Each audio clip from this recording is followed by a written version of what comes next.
ఆరాధన కార్యక్రమాన్ని ప్రారంభించుకుందామండి. ప్రార్థన చేసుకుని కార్యక్రమాన్ని ప్రారంభించుకుందాం. సర్వోన్నతుడ, సర్వశక్తిమంతుడ, కృపగల తండ్రి, దయగల దేవ, నీ ఘనమైన శ్రేష్టమైన అతి పరిశుద్ధమైన నామానికి స్తుతులు స్తోత్రం చెల్లించుకుంటున్నాం మా ప్రభువ. మా తండ్రి, నీ ప్రేమ చేతను కృప చేతను మీ బిడ్డలమైన మమ్మల్ని అందరినీ ఈ లోకంలోనికి ప్రవేశపెట్టి నీ చాచిన హస్తంతో దయగల కృపతో మమ్మల్ని అందరినీ మీ రెక్కల చాటున భద్రపరుచుకుని సురక్షితంగాను క్షేమంగాను మమ్మల్ని అందరినీ మరి కాచి కాపాడి సంరక్షించిన విధానాన్ని బట్టి మరొకసారి వేవేల స్తుతులు స్తోత్రాలు చెల్లించుకుంటూ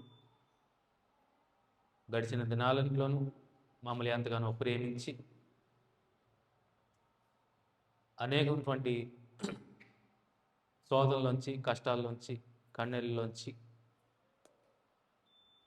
మీరే తోడై ఉండి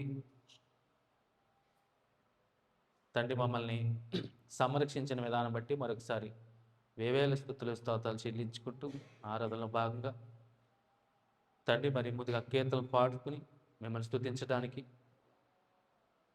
మీరు మాకు ఇచ్చినటువంటి సమయాన్ని బట్టి మరొకసారి స్తుతులు చెల్లించుకుంటూ మరి చేరి వచ్చిన కూడి వచ్చిన ప్రతి ఒక్కరిని జ్ఞాపకం చేసుకుంటూ మా ప్రభావ ఇక్కడ అనేక మంది రావాల్సిన వారు వారందరినీ త్వరితగతిన తండ్రి మీ సన్నిధానానికి మరి తోడుకుంటామని మా ప్రభా ఈరోజు తలపెట్టిన ప్రతి కార్యక్రమాన్ని కూడా మీ చేతులకు అప్పగించుకుంటూ తద్వారా సమస్త ఘనత మహిమా ప్రభావం మీరే పొందుకోమని ఈ ప్రాసం చేర్చుకోమని యేసుక్రీస్తు ప్రభువారి పేట ప్రార్థించి వేడుకున్నాం మా ప్రియ పరలోకపు తండ్రి.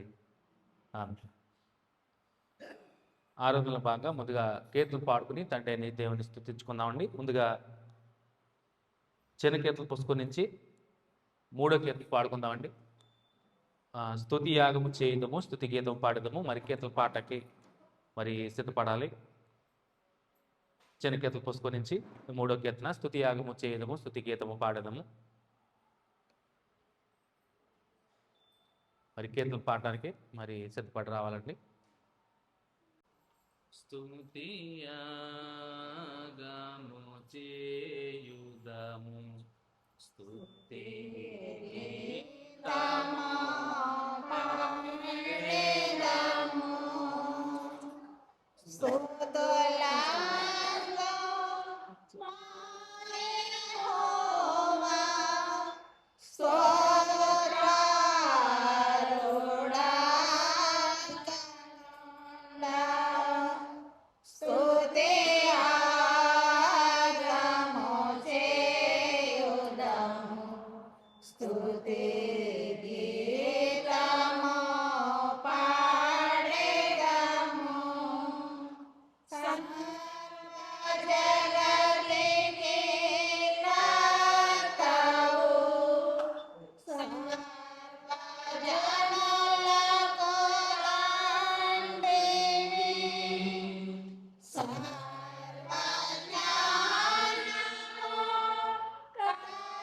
కలిగినట్టి సర్వశక్తి సంపన్నుడా.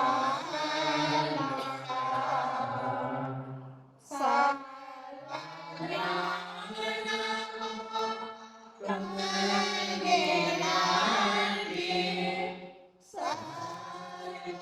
సర్వశక్తి సంపన్నుడా. స్తుతి యాగము చేయుదము, స్తుతి గీతము పాడెదము. నిత్య జీవము ప్రసాదము,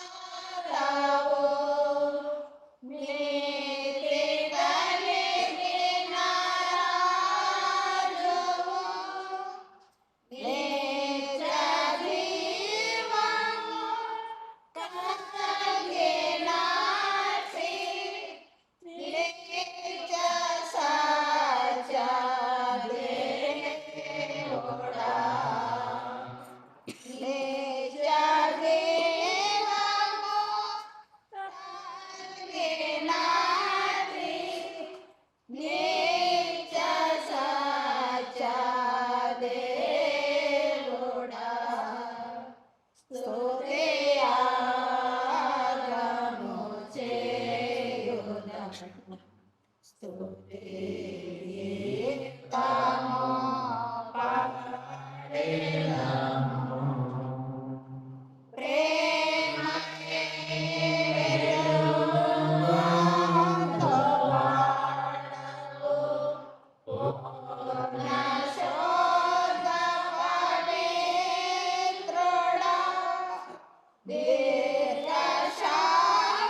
రెండవదిగా చెందిన గురించి 84 పాడుతున్నామండి. యెహోవా నీ నామము ఎంతో బలమైనది.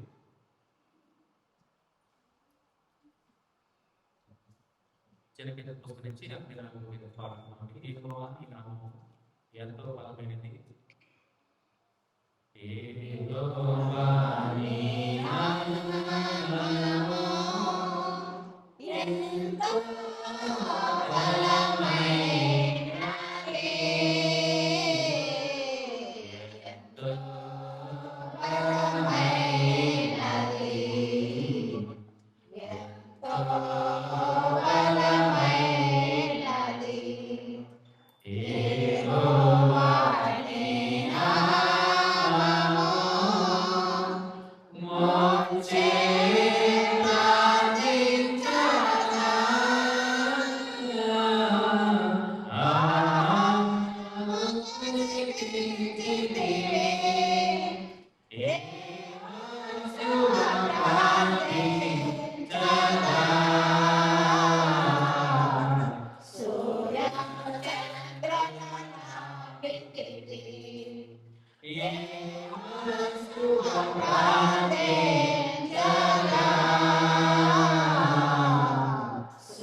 Set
కలిగే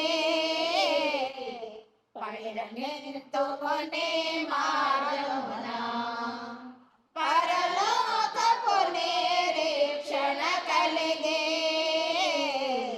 పయనెత్తుకొనే మార్గమున యెహోవా నీ నామము ఎంతో బలమైనది, ఎంతో బలమైనది, ఎంతో బలమైనది. అన్ని చెప్పిన పుస్తకం 50 పాడుతున్నాను. పార్మికురాక్ష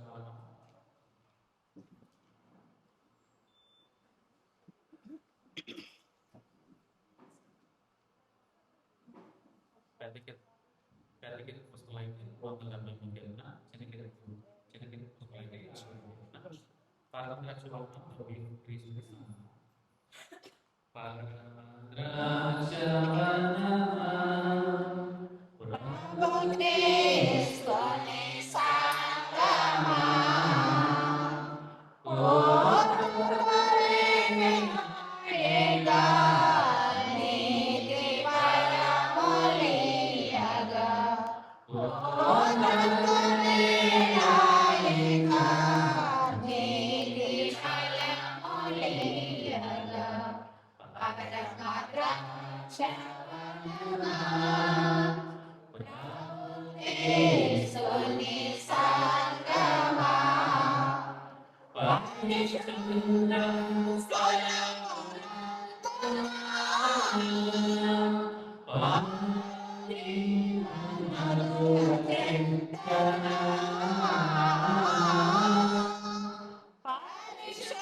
పరమద్రాక్షవనమా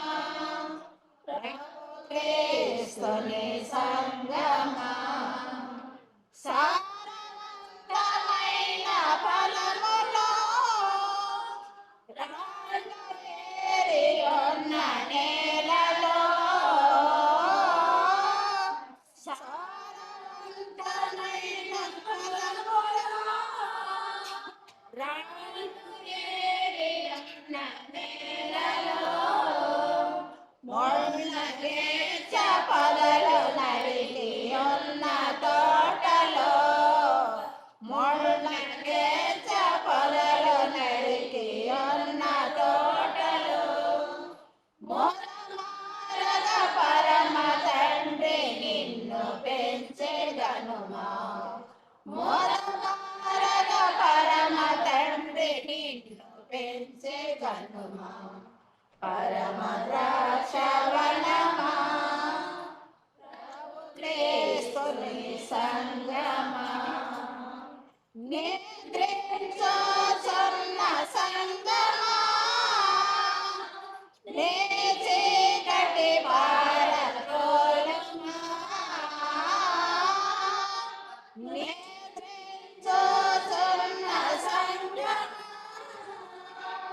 నీ చీకటి పారద్రోలుమా క్రీస్తు వెలుగు నీపై ప్రసరింపనీయుమా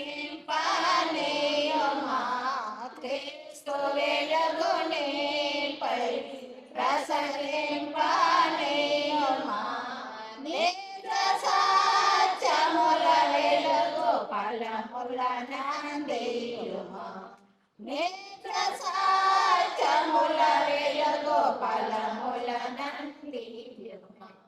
పరమద్రాక్షవనమా ప్రభు క్రీస్తుని సంగమా నిరాశను విడిచిపెట్టుమా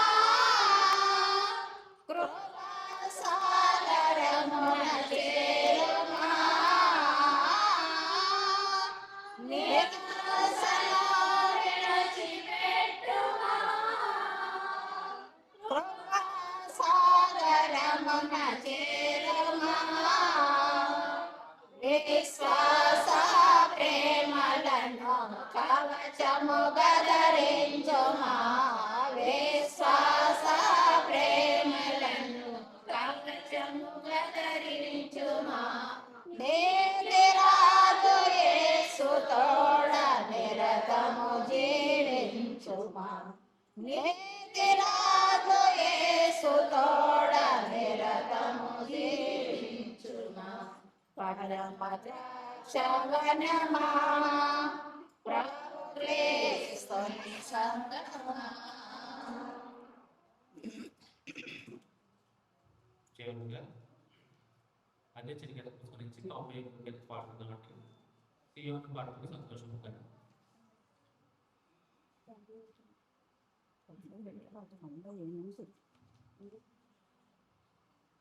చివరిగా అదే చిరిగల గురించి 91 పాడుతున్నట్టు సియోను పాటకు సంతోషముగా పాడుతూ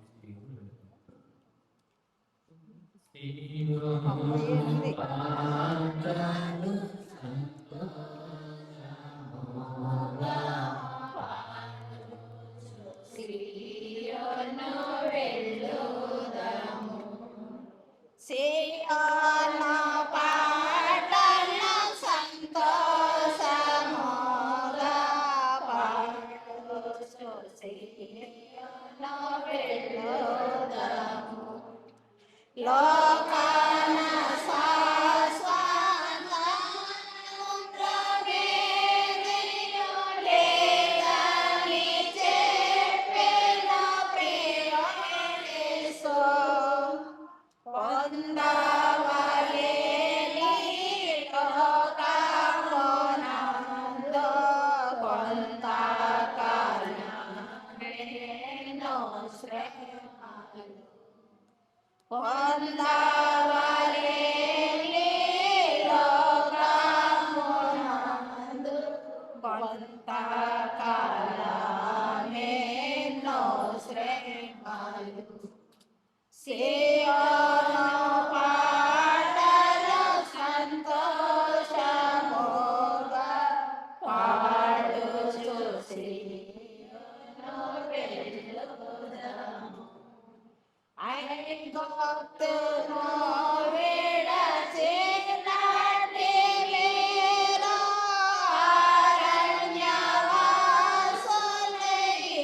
అరణ్యవాసులైదారలో నిత్య నివాసము లేనిలలోన నేత్రాలు కానమై నిల్పుడి నిత్య నివాసము లేనిలలోన నేత్రాలు కానమై నిల్పుడి సియోను పాటలు సంతోషముగా పాడుచు సియోను వెళ్ళుదాము మారాను పోలిన సేదైన స్థలమున ద్వారా పోవలసి ఉన్నానేమి నిరక్షకుండగు యేసయ్యనడుగును మారాని తనదో మాటనము నిరక్షకుండగు యేసయ్యనడుగును మారాని తనదో మాటనము సియోను పాటలు సంతోషముగా పాడుచు సియోను వెళ్ళుదాము ఐగుప్తు ఆశలన్నీయు విడచి రంగుగా యేసుని వెంబడించి పడిన ఘోరము పాపము మాని విధేయులై విరజాలిలో పడిన ఘోరము పాపము మాని విధేయులై విరజాలిలో సియోను పాడెను సంతోషముగా పాడుచు సియోను వెళ్ళుదాము. ఇంతవరకు మరి కీర్తనలు పాడుకుని తండ్రి దేవుని స్తుతించుకున్నామండి. మరి ఈ ఆరాధన కొరకు ఏర్పాటు చేయనటువంటి వాక్యపట్నం వాక్య భాగము, ఈ ఆరాధన కొరకు ఏర్పాటు చేయనటువంటి వాక్యపట్నం వాక్య భాగము అపోస్టల్ పౌలు గారు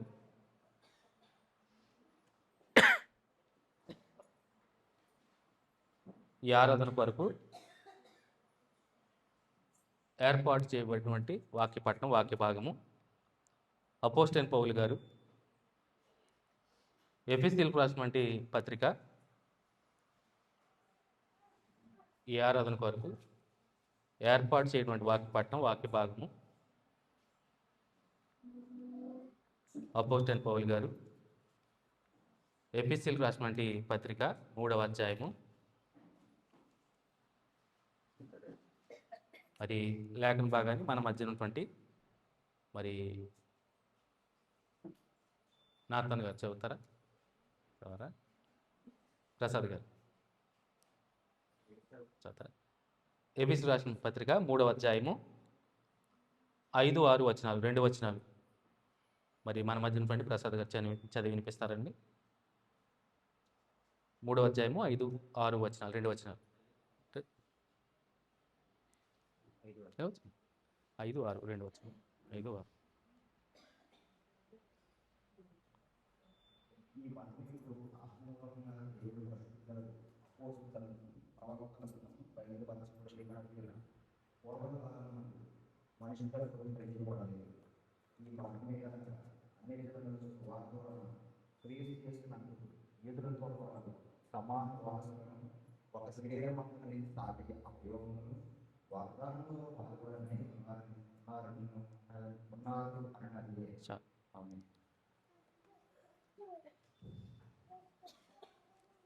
మరి లేఖన భాగాన్ని మరి చదివి వినిపించిన ప్రసాద్ గారికి ప్రత్యేక వందనాలు తెలియజేసుకుంటూ లేఖన భాగాన్ని వివరించుకునే ముందు చిన్న ప్రార్థన చేసుకుని లేఖన భాగాన్ని వివరించుకునే ప్రయత్నం చేద్దామండి.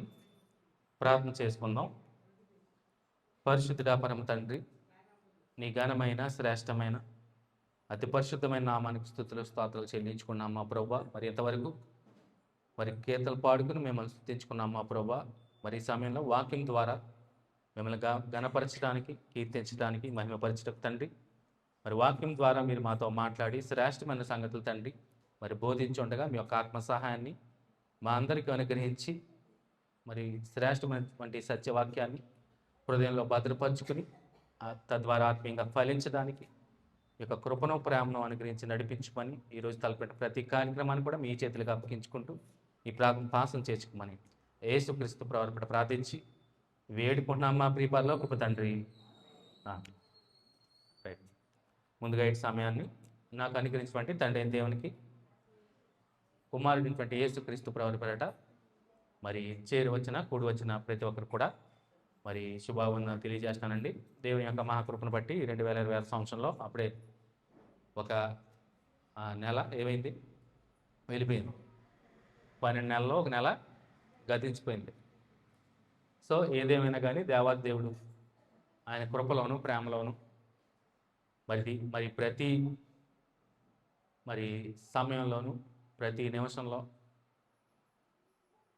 ఆయన బిడ్డలమైన మనందరినీ కూడా ఎంతగానో ప్రేమించి సంరక్షించుకుంటూ అనునిత్యం కూడా ఆయన చాచిన హస్తంతో దయగల చూపుతో మనలందరినీ కావలిగా కాస్తూ సంరక్షించుకుంటూ పోషిస్తూ మన పోషకుడిగా అంటూ మనలందరినీ హక్కుని చేర్చుకున్నటువంటి దేవదేవునికి మనం ఎంతగానో ఈ సమయంలో మరి కృతజ్ఞత చెల్లించబద్ధమై ఉన్నామండి. మరి గడిచిన ప్రబోధనలో మనం ఏం నేర్చుకున్నాం ఒకసారి జ్ఞాపకం చేసుకుని ఈరోజు లేఖన భాగాన్ని వివరించుకునే ప్రయత్నం చేద్దామండి. ఎవరికైనా గుర్తుందా? దేవుడు నరులను యథార్థవంతులుగానే పుట్టించాడు.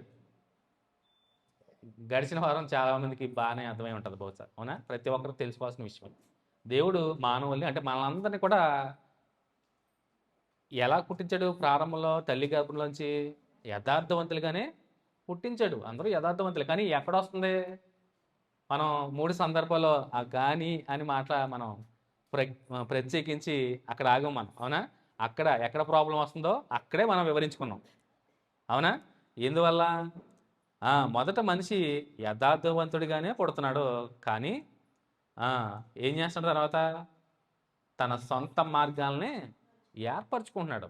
అంటే తొలగిపోతున్నాడు.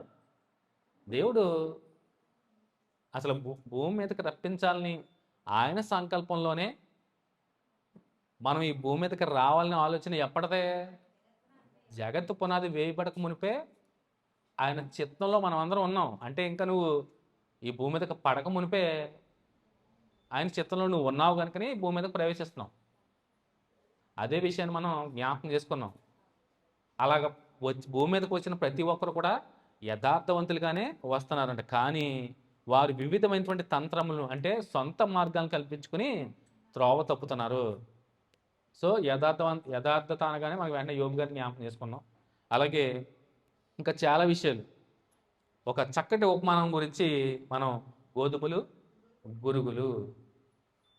ఆ సమస్య ప్రాబ్లం ఎక్కడ వస్తుందంటే యథార్థవంతులుగా ఉన్నప్పుడు మనలందరినీ కూడా అంటే మంచి గోధుమలుగా విత్తుతున్న మనలందరినీ కూడా గురుగులుగా మార్చేది ఎవడో మధ్యలో. మంచి గోధుమగా ఉన్న నిన్ను ఏం చేస్తున్నాడో? నీ హృదయంలో పాపం అనే గురుగును విత్తేసి వెళ్ళిపోతున్నాడు. అవి కోతకు వచ్చినప్పుడు కోతకాలమందు వాటిని వేరుపరుస్తాడు ఖచ్చితంగా. అంటే కోతకాలం లోపు క్రైస్తవ విశ్వాసులమైన మన అందరం కూడా పాపం అనే గురుగు ఉంటే కనుక దాని నుంచి మనం తొలగిపోతే అవకాశం ఉంది. భౌతికంగా ఫిజికల్గా అయితే ఆ అవకాశం లేదు. ఫిజికల్గా అంటే ఒక పంట వేసినప్పుడు దాంట్లో వాటితో పాటు గురుగులు పెరిగితే పెగిలించి వేస్తాకే, అలాగే ఒక గురుగు గోధుమ అవటాకే, ఒక వరి ఒక గోధుమ అవటానికి అవ్వదు, ఇంపాసిబుల్ అది. కానీ ఆత్మీయంగా పాపం అనే గురుగు నీ హృదయంలో ఉన్నప్పుడు దాన్ని నువ్వు ఏం చేసుకోవచ్చు? ఆ అవకాశం ఇచ్చాడు దేవాదేవుడు. అందుకని నీ ఏడల నా ఏడల దీర్ఘశాంతం కలిగి ఉంటున్నాడు. ఇంకా పెకిలించకుండా పీకి పారవేయకుండా ఎదురు చూస్తున్నాడు. నువ్వు ఏదో రోజు మారతావేమో, ఏదో రోజు నువ్వు ఆయన వైపు తిరుగుతావేమో. ఒక అవకాశం నీకు ప్రతి సంవత్సరం ఇస్తానే ఉన్నాడు. కానీ నువ్వు ఇంకా అలాగే పాపం అనే గురుగు స్థితిలో ఉండిపోతే కోతకాలం మంది నిన్ను కూడా కాల్చి వేస్తాడు. అదే విషయాలు మనం తెలియజేసుకుని అనేక విషయాలు మనం ధ్యానం చేసుకున్నాం, రైట్? మరి ఈరోజు మరి ప్రభు దినంలో మరొక శ్రేష్టమైన సంగతి అంటే ఈ రోజు ప్రాముఖ్యమైనటువంటి విషయాన్ని ఎందుకు తెలియజేయాలనుకుంటే మేము ఈ సంవత్సరంలోనే మేము అనుకున్నాం, యూత్ సభ్యులు మేమందరం కూడా సువార్త వెళ్ళాలి బయటికి అన్నప్పుడు ఈరోజు ప్రసంగం కూడా దాని గురించి. ఎందుకంటే మేము వెళ్ళినప్పుడు కొన్ని పరిస్థితులు రీత్యా అసలు దేవుడు అంటే తెలియని వాళ్ళకి మనం ఎలాగా బోధించాలి, ఎలా మాట్లాడాలి? ఎందుకంటే వారికి తెలీదు, వారికి ఏమీ తెలియదు. అంటే నిన్ను నిర్మించిన వాడు తెలీదు, ఇదే దైవములు అనుకుని ఆరాధించేస్తున్నారు. మేము సువార్తకి వెళ్ళినప్పుడు అసలు ప్రారంభంలోనే ఈ 2020 సంవత్సరంలోనే మా ప్రయాణాన్ని మొదలుపెట్టాం మేము యూత్ సభ్యులతో కలిపి. కానీ ఎన్నో శోధనలు అవాంతరాలు అడ్డుపడ్డాయి, ఆటంకాలు వచ్చినాయి.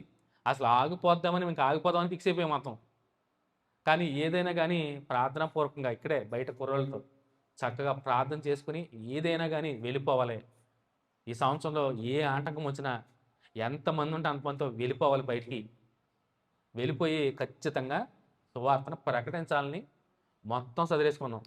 మధ్య మధ్యలో అవాంతరాలు వచ్చినా, ఆటంకాలు వచ్చినా సదిరేసుకుని వెళ్ళిపోయి, ఎక్కడికి వెళ్తామో తెలియదు కానీ వెళ్ళిపోయాం అలా కారేసుకుని. వెళ్ళిపోయి అటవీ ప్రాంతంలో ఫారెస్ట్ ఏరియాలో ఎక్కడో దిక్కున ప్లేస్ ఉంటే అక్కడ ఆగిపోయి, అక్కడే నిజంగా దేవుని కృప ఎంత గొప్పదంటే, అక్కడ ఆగాము, అక్కడ సాపలేసాము, అన్నీ దించుకున్నాము. అనౌన్స్మెంట్ చేస్తున్న బాక్స్ మొత్తం కుర్రోళ్ళు నిజంగా అందరూ తల చేసారు, మొత్తం బాక్స్ అరేంజ్ చేశారు. ఈ కెమెరా స్టాండ్ పెట్టేవాళ్ళు కెమెరా, నేను మైక్ అరేంజ్ చేసుకున్నాను. మొత్తం ప్రారంభించాలని చిన్న చిన్న పిల్లలు వచ్చేసారు. ఆ రోజు రిపబ్లిక్ డే అనుకుంటా, సెలవు కదా, పిల్లలందరూ వచ్చి కూర్చున్నారు చేపల మీద. ఆ పెద్దవారు కూడా ఇళ్లలో ఏంటి అన్నట్టుగా చూశారు కానీ దగ్గరికి రావడానికి ధైర్యం చేయలేదు. కానీ మైక్ ఈ బాక్స్ ఉండడం వల్ల ప్రారంభించుకున్నాం, కీర్తన పాడుకున్నాం. ఒక ప్రసంగం చేశాను ఒక 10 నిమిషాలు. ఆ ప్రసంగంలో నిజంగా నాకు ఈ ఛానల్లో పెట్టాం, అది కామెంట్స్ కూడా చాలా బాగా వచ్చినాయి. నాకు ఒక ఫోన్ కూడా వచ్చింది. నిజంగా చాలా అద్భుతం బ్రదర్, మీరు అంత ధైర్యంగా మీరు వారి మధ్యకి వెళ్ళి చెప్పడం అనేది చాలా ధైర్యం అసలు. చాలా చక్కగా చెప్పారు, వాళ్ళని నొప్పించకుండా. ఈరోజు మెసేజ్కి ఇన్స్పిరేషన్ అదే, ఎందుకు నాకు చెప్పాలనిపించింది. ఎందుకంటే ఇందులో చాలామంది మన సంఘంలోనే కాదు, అసలు ప్రతి ఒక్కరు కూడా క్రైస్తవులు కాని వారి పట్ల మనం ఎలా ఉండాలి నేర్చుకోవాలని ప్రతి ఒక్కరు. మనం ఎలాగా ఇతరులతో, అంటే క్రైస్తవులు కాని వారితో, ముఖ్యంగా అన్యులతో మనం ఎలా బిహేవ్ చేయాలి, ఎలా మాట్లాడాలి, వారిని ఎలా ప్రేమించాలి. నీ సృష్టికర్త అయినటువంటి నిన్ను నన్ను మనందరూ నిర్మించిన సృష్టికర్త నువ్వు ఎలా పరిచయం చేయాలనే విషయం ప్రతి ఒక్కరు కూడా తెలుసుకోవాలండి, ఆలోచన చేయాలండి. ప్రతి ఒక్కరు కూడా ఆలోచన చేయాలండి. సో అందుని బట్టి ఈరోజు పౌలు ఎఫెసీ పత్రిక ద్వారా ఒక ప్రాముఖ్యమైన విషయాన్ని తెలియజేస్తున్నాడండి. ఒక క్రైస్తవుడు అన్యుల విషయంలో ఎలా నడుచుకోవాలి. ఒక నిజ క్రైస్తవుడు అన్యుల విషయంలో, అంటే ఇతరుల విషయంలో, అంటే అన్యులంటే ఇప్పుడు మన క్రైస్తవ విశ్వాసులా ఉన్నటువంటి మన అందరము ప్రభు అయిన యేసుక్రీస్తు వారిని ఎరుగుతాం. ప్రభు అయిన యేసుక్రీస్తు వారిని వారు ఎరగనటువంటి వారికి మనం నిజదేవుణ్ణి ప్రభు అయిన క్రీస్తుని ఎలా పరిచయం చేయాలి ఆలోచన చేయాలండి. ఇదే రోజు జాగ్రత్తగా ఆలోచన చేయాలండి ప్రతి ఒక్కరు కూడా. ఒక క్రైస్తవుడు అన్యుల విషయంలో ఎలా నడుచుకోవాలి, అదే విషయాన్ని అపోస్తలుడైన పౌలు గారు ఎఫెసీ పత్రిక ద్వారా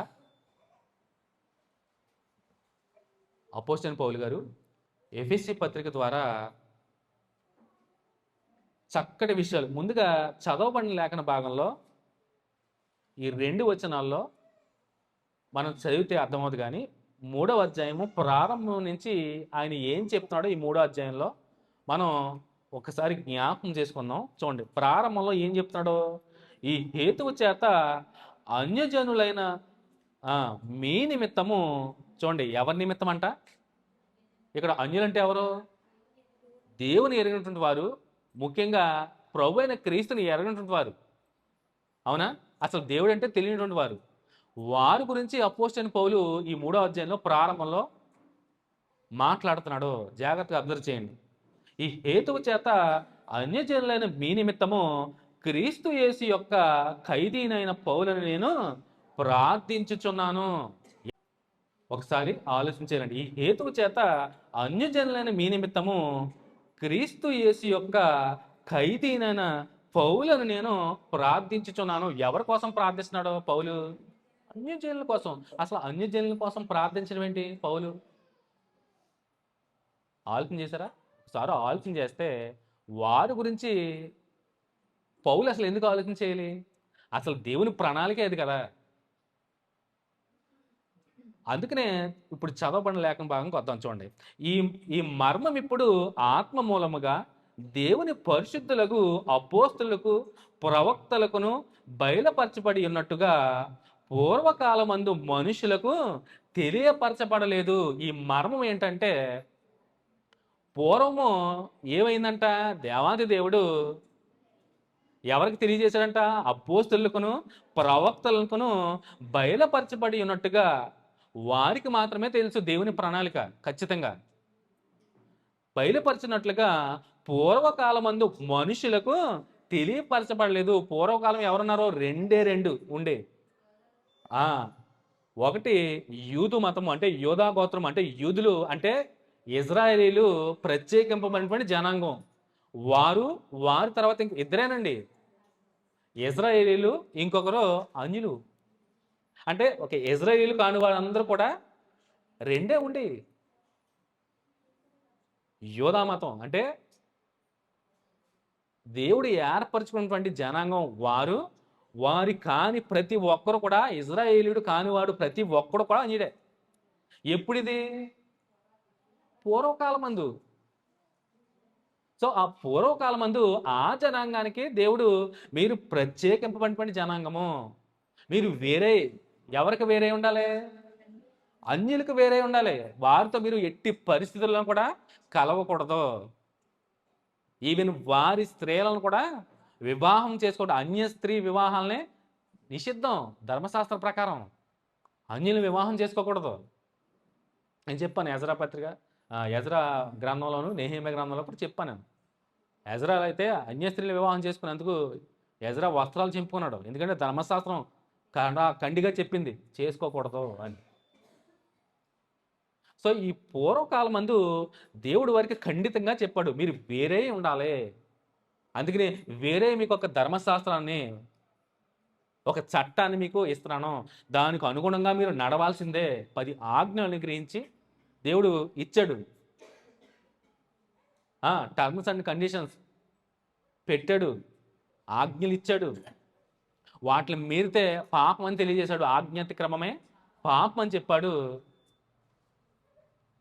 ఖచ్చితంగా ప్రతి ఇజ్రాయేలీయుడు కూడా నడవాల్సిందే. కానీ దేవుని యొక్క మర్మం అనేది ఆ టైంలో ఆ ఇజ్రాయేల్ ప్రజలకి తెలియపరచబడలేదంటండి. ఒకానొక రోజు వస్తుంది, అప్పుడు యూదుడని లేదు, గ్రీసు దేశస్తుడని లేదు, స్త్రీ అని లేదు, పురుషుడని లేదు, స్వతంత్రుడని లేడు, ఎవరు కూడా ఆల్ ఆర్ ఈక్వల్ అంటాడు. ఎవరి నిమిషంలో, ఎవరి నామంలో, ఎవరి నందు? ప్రభు అయిన యేసుక్రీస్తు వారి అందే అందరినీ సమానంగా ఎంచాడు. అదే విషయాన్ని ఇక్కడ తెలియచేస్తూ, ఒకవేళ క్రైస్తవ విశ్వాసులైన మనమందరం కూడా ఇతరుల పట్ల, అంటే క్రైస్తవేతరుల పట్ల, అంటే అన్యుల పట్ల మనం ఎలా ప్రవర్తించాలి? ఇక్కడ పౌలు ఏకంగా ప్రార్థన చేస్తున్నాడు వారి కొరకు. ప్రభు అయిన యేసుక్రీస్తు వారు శిష్యుల్ని ఏర్పరచుకున్నప్పుడు వారితో కలిసి చక్కగా ఆయన మరణించి తిరిగి లేచి ఆరోహణమయ్యే సందర్భంలో కూడా శిష్యులందరూ కూడా ఆయనతో ఉన్నారు. కానీ పౌలు ఉన్నాడా? అప్పుడు లేడు కదా. కానీ ఈ మాటలన్నీ కూడా ప్రభు అయిన యేసుక్రీస్తు వారు ఆయన దర్శనము ద్వారానే తెలియపరుస్తున్నాడు. చూడండి, మనం 3వ అధ్యాయం ప్రారంభంలో చూద్దాం. ప్రార్థించుచున్నాను, మీ కొరకు నాకు అనుగ్రహింపబడిన దేవుని కృప విషయమై ఏర్పాటును గూర్చి మీరు విని ఉన్నారు. ఎట్లనగా క్రీస్తు మర్మము దేవదర్శనము వలన నాకు తెలియపరచబడిందని సంగతిని గూర్చి మునుపు సంక్షేపముగా వ్రాసి తిని. ఆల్రెడీ చెప్పాడు. నాకు దర్శనం ద్వారా ప్రభు అయిన యేసుక్రీస్తు వారు నన్ను ఎందుకు ఎన్నుకున్నాడో, నన్ను ఎందుకు ఏర్పరచుకున్నాడో, నా ఏర్పాటు గురించి నాకు ఎప్పుడో నా కళ్ళు మూసుకుపోయినాయి. చూసారా? నేను క్రైస్తవుని బహుగా హింసపెట్టి వాడిని హింసించి బరబర ఈడ్చుకుంటూ ప్రధానులకి, మరి రోమా సామ్రాజ్యపు అధికారికి అప్పగిస్తున్న టైంలో తాకీదు పట్టుకుని వెళ్ళే మార్గంలో, దమస్కు మార్గంలో ప్రభు అయిన యేసుక్రీస్తు వారి ప్రత్యక్షత కనులారా చూచి అపోస్తలుడైన పౌలు కళ్ళు ఏమైనాయి? మూసివేయబడ్డా, అందుడైపోయాడు. ఆ సమయంలో చూడండి, అప్పుడు పౌలుగా ఉన్నటువంటి సౌలు ఎలా అయ్యాడు? రూపాంతరం చెందాడు. సౌలు పౌలు అయ్యాడు. మనోనేత్రాలు వెలిగించబడ్డాయి. అవునా? కళ్ళు భౌతికంగా కనపడకపోయినా ఆంతరంగిక నేత్రాలు తెరవబడ్డాయి. పశ్చాత్తాప హృదయంతో అయ్యో నేను ఘోర పాపని, నా కోసం వచ్చి నా పాపాల నిమిత్తం ఆయన ఈ లోకానికి వచ్చి నా కొరకే మరణించి నా కొరకే తిరిగి లేచి మరలా నా కొరకు రానే ఉంటున్న ప్రభు అయిన క్రీస్తుని నమ్మినటువంటి విశ్వాసాలను నేను ఎంత హింసలు పెట్టేది. ఆ? ఆయన నన్ను ఎంత ప్రేమించాడు, ఎంత ప్రేమిస్తే నా కోసం ప్రాణం పెడతాడు అని సౌలుగా ఉన్నటువంటి పౌలు సౌలుగా రూపాంతరం చెంది పౌలుగా రూపాంతరం చెంది సౌలు అప్పటి నుంచి తన క్రొత్త జీవితాన్ని ఆ, ప్రారంభించుకొని అక్కడ తెలియచేస్తాడు. అపోస్తల కార్యంలో ఉంటుంది ఇదంతా. నేను అన్యులకు సువార్త ప్రకటించడం కొరకు ఏర్పరచుకున్నాడు దేవుడు ప్రభువైన క్రీస్తు అని తెలుసుకుంటాడు. తెలుసుకున్నప్పుడు పౌలు ఎక్కడికి పంపబడ్డాడు? ముఖ్యంగా అన్యుల మధ్య సువార్త చేయడానికే ఏర్పరచుకున్నాడు. ప్రభు అయిన క్రీస్తు అతని శిష్యులందరూ కూడా సర్వలోకానికి వెళ్ళి, పౌలు కూడా సర్వ సృష్టికి సువార్తను ప్రకటించాలి అందరూ. కానీ ఎస్పెషల్గా అంటే పౌలుని అన్యుల యొద్దకే పంపించాడు. వారి నుంచి ఎట్టి తిరస్కారాలో, ఎట్టి శ్రమలో, ఎన్ని హేళనలో, ఎన్ని అవమానాలు ఎదుర్కోవాలో ముందుగానే తెలియచేశాడండి పౌలుకి. అందుకనే పౌలుకి ఆ విషయం అర్థమై ఈ 3వ అధ్యాయంలో వారి కొరకు ప్రార్థన చేస్తున్నాడు. వారి యొద్దకు వెళ్ళేటప్పుడు నన్ను బలపరచు, నన్ను స్థిరపరచు, నేను మాట్లాడేటప్పుడు నా మాటలకు తోడైండు. ఎందుకంటే వారు దేవుని ఎరిగినట్టు వారి మధ్యకి వెళ్ళిన సువార్త చేస్తానంటే, నేను క్రీస్తును ప్రకటిస్తున్నానంటే నాకు ఎన్ని శ్రమలు, ఎన్ని కష్టాలు వస్తాయి. రావట్లేదండి ఈ లోకంలో. మీరు యూట్యూబ్లో అట్లా చూడలేదా? సువార్తకు వెళ్ళి వాళ్ళ మీద దాడులు చేయట్లేదా? వ్యతిరేకించట్లేదా? కొంతమంది ప్రేమపూర్వకంగా ఆహ్వానిస్తున్నారు, కొంతమంది అయితే వ్యతిరేకిస్తున్నారు, కొడుతున్నారు, వస్త్రాలు చింపుతున్నారు, దాడులు చేస్తున్నారు. అవన్నీ ఉంటాయని అపోస్తలుడైన పౌలుకి తెలుసు. అందుకనే ప్రార్థన చేస్తున్నాడు వారి కొరకు. ఎందుకంటే వారు ప్రభువైన క్రీస్తుని తెలుసుకోవాలి. నీ కొరకు ప్రాణం పెట్టినటువంటి క్రీస్తుని నువ్వు ఎరగాలి. ఈ జీవితం ఎప్పుడుతో అయిపోతుందో అనుకుంటున్నారేమో. మరణం తర్వాత మరొక జీవితం ఉందని ప్రతి ఒక్క మానవుడు కూడా తెలుసుకోవాలి. ముఖ్యంగా క్రైస్తవులకి తెలుసు, కానీ క్రైస్తవేతలు అంటే అన్యులకి ఏం మాత్రం కూడా ఈ లోకం వరకే ఈ జీవితం, ఈ 50, 60, 70, 80 ఏళ్ల వరకే ఈ జీవితం అని అనుకుంటున్నారేమో. అక్కడితో అయిపోతున్నాం అనుకుంటున్నారేమో. కానీ మరణం తర్వాత మరొక జీవితం ఉందని, ఆ జీవితాన్ని ఇచ్చే, ఆ నిత్య జీవాన్ని ఇచ్చే ఆ నిత్య జీవ ప్రదాత మన ప్రభు అయిన క్రీస్తు అని ప్రతి ఒక్కరికే చాటి చెప్పాలని పౌలు వారి కొరకు ప్రార్థన చేస్తున్నాడు. అందుకనే ఈ మర్మం ఇప్పుడు ఆత్మ మూలముగా దేవుని పరిశుద్ధులకు, అపోస్తులకు, ప్రవక్తలకును బయలుపరచబడి ఉన్నట్టుగా పూర్వకాలమందు మనుష్యులకు తెలియపరచబడలేదు. ఈ మర్మం ఏదనగా ఏం చెప్తున్నాడు ఆ మర్మం గురించి? అది ఏంటంటే చూడండి, అన్యజనులను సువార్త వలన క్రీస్తు యేసునందు యూదులతో పాటు సమాన వారసులు. పూర్వం నేను చెప్పాను ఇందాక, ఏమిది ఉండేది? యూదు అంటే ఇజ్రాయేలీలు, కాని వారందరూ అన్యులే. అంటే దేవుని ఎరిగినటువంటి జనాంగము, దేవుని ఎరిగినటువంటి జనాంగం రెండే ఉండేయండి. ఇప్పుడు ప్రభు అయిన యేసుక్రీస్తుని విశ్వసించిన వారందరూ కూడా ఈ యూదులతో అంటే ఇజ్రాయేలీలతో పాటు మనము కూడా సమానమైనటువంటి వారసులు అవుతాము. అవునా? ఎవరి ద్వారా? ప్రభు అయిన క్రీస్తు ద్వారా. అంటే దేవుని ఎరగినటువంటి జనాంగం అంటే అన్యులు కూడా దేవునికి వారసులు అవుతారు. ఎప్పుడు? ప్రభు అయిన క్రీస్తుని అంగీకరించినప్పుడు. ఆయన అంగీకరించాలంటే నువ్వు ఆయన గురించి చెప్పకుండా ఎలా తెలుస్తుంది? నువ్వు చెప్పాలి. ఒక క్రైస్తవుడుగా, ఒక క్రైస్తవ విశ్వాసం ఉన్నప్పుడు ఆ బాధ్యత ప్రతి ఒక్కరికే మీరు ఎరగడమే కాదు, మీరు ఇతరులకే ప్రకటించేట్టుగా ఉండాలండి. ప్రతి ఒక్క క్రైస్తవుడు కూడా క్రీస్తు యేసు సైనికుడిగా ఉండాలి, పని చేయాలి. సువార్త పని భారం ప్రతి ఒక్కరి మీద ఉందండి. చెప్పాలి, ఇక నేను నమ్ముకున్నాను కదా, నా ప్రభు నేను అంగీకరించాను కదా, చాలే నాతో పాటు అంటే నువ్వు ఇంకొక ఆత్మని ఎప్పుడు రక్షించగలవు? ఎప్పుడు రక్షిస్తావు? దేవుని పని ఎప్పుడు చేస్తావు? ప్రతి ఒక్కరి మీద కూడా ఆ భారం ఉందే.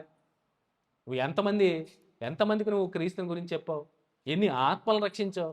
ఎన్ని ఆత్మల్ని ప్రభు అని క్రీస్తు వైపు నిత్య జీవంలోకి నడిపించావు అని ఒక్కరిని అడిగితే అందరూ తలలు దించుకుంటారు అంతే. మేము రక్షణ పొందేసుకున్నాం కదా, మేము ఇదేం కదా ప్రభుని అంగీకరించాలంటే సరిపోదండి. మనవంతు ప్రయత్నం మనం కూడా చెయ్యాలి. ఏం చెప్తున్నాడో సమాన వారసులు అంట. ఇప్పుడు చూడండి, ప్రతి ఒక్కరు కూడా మన క్రైస్తవులం.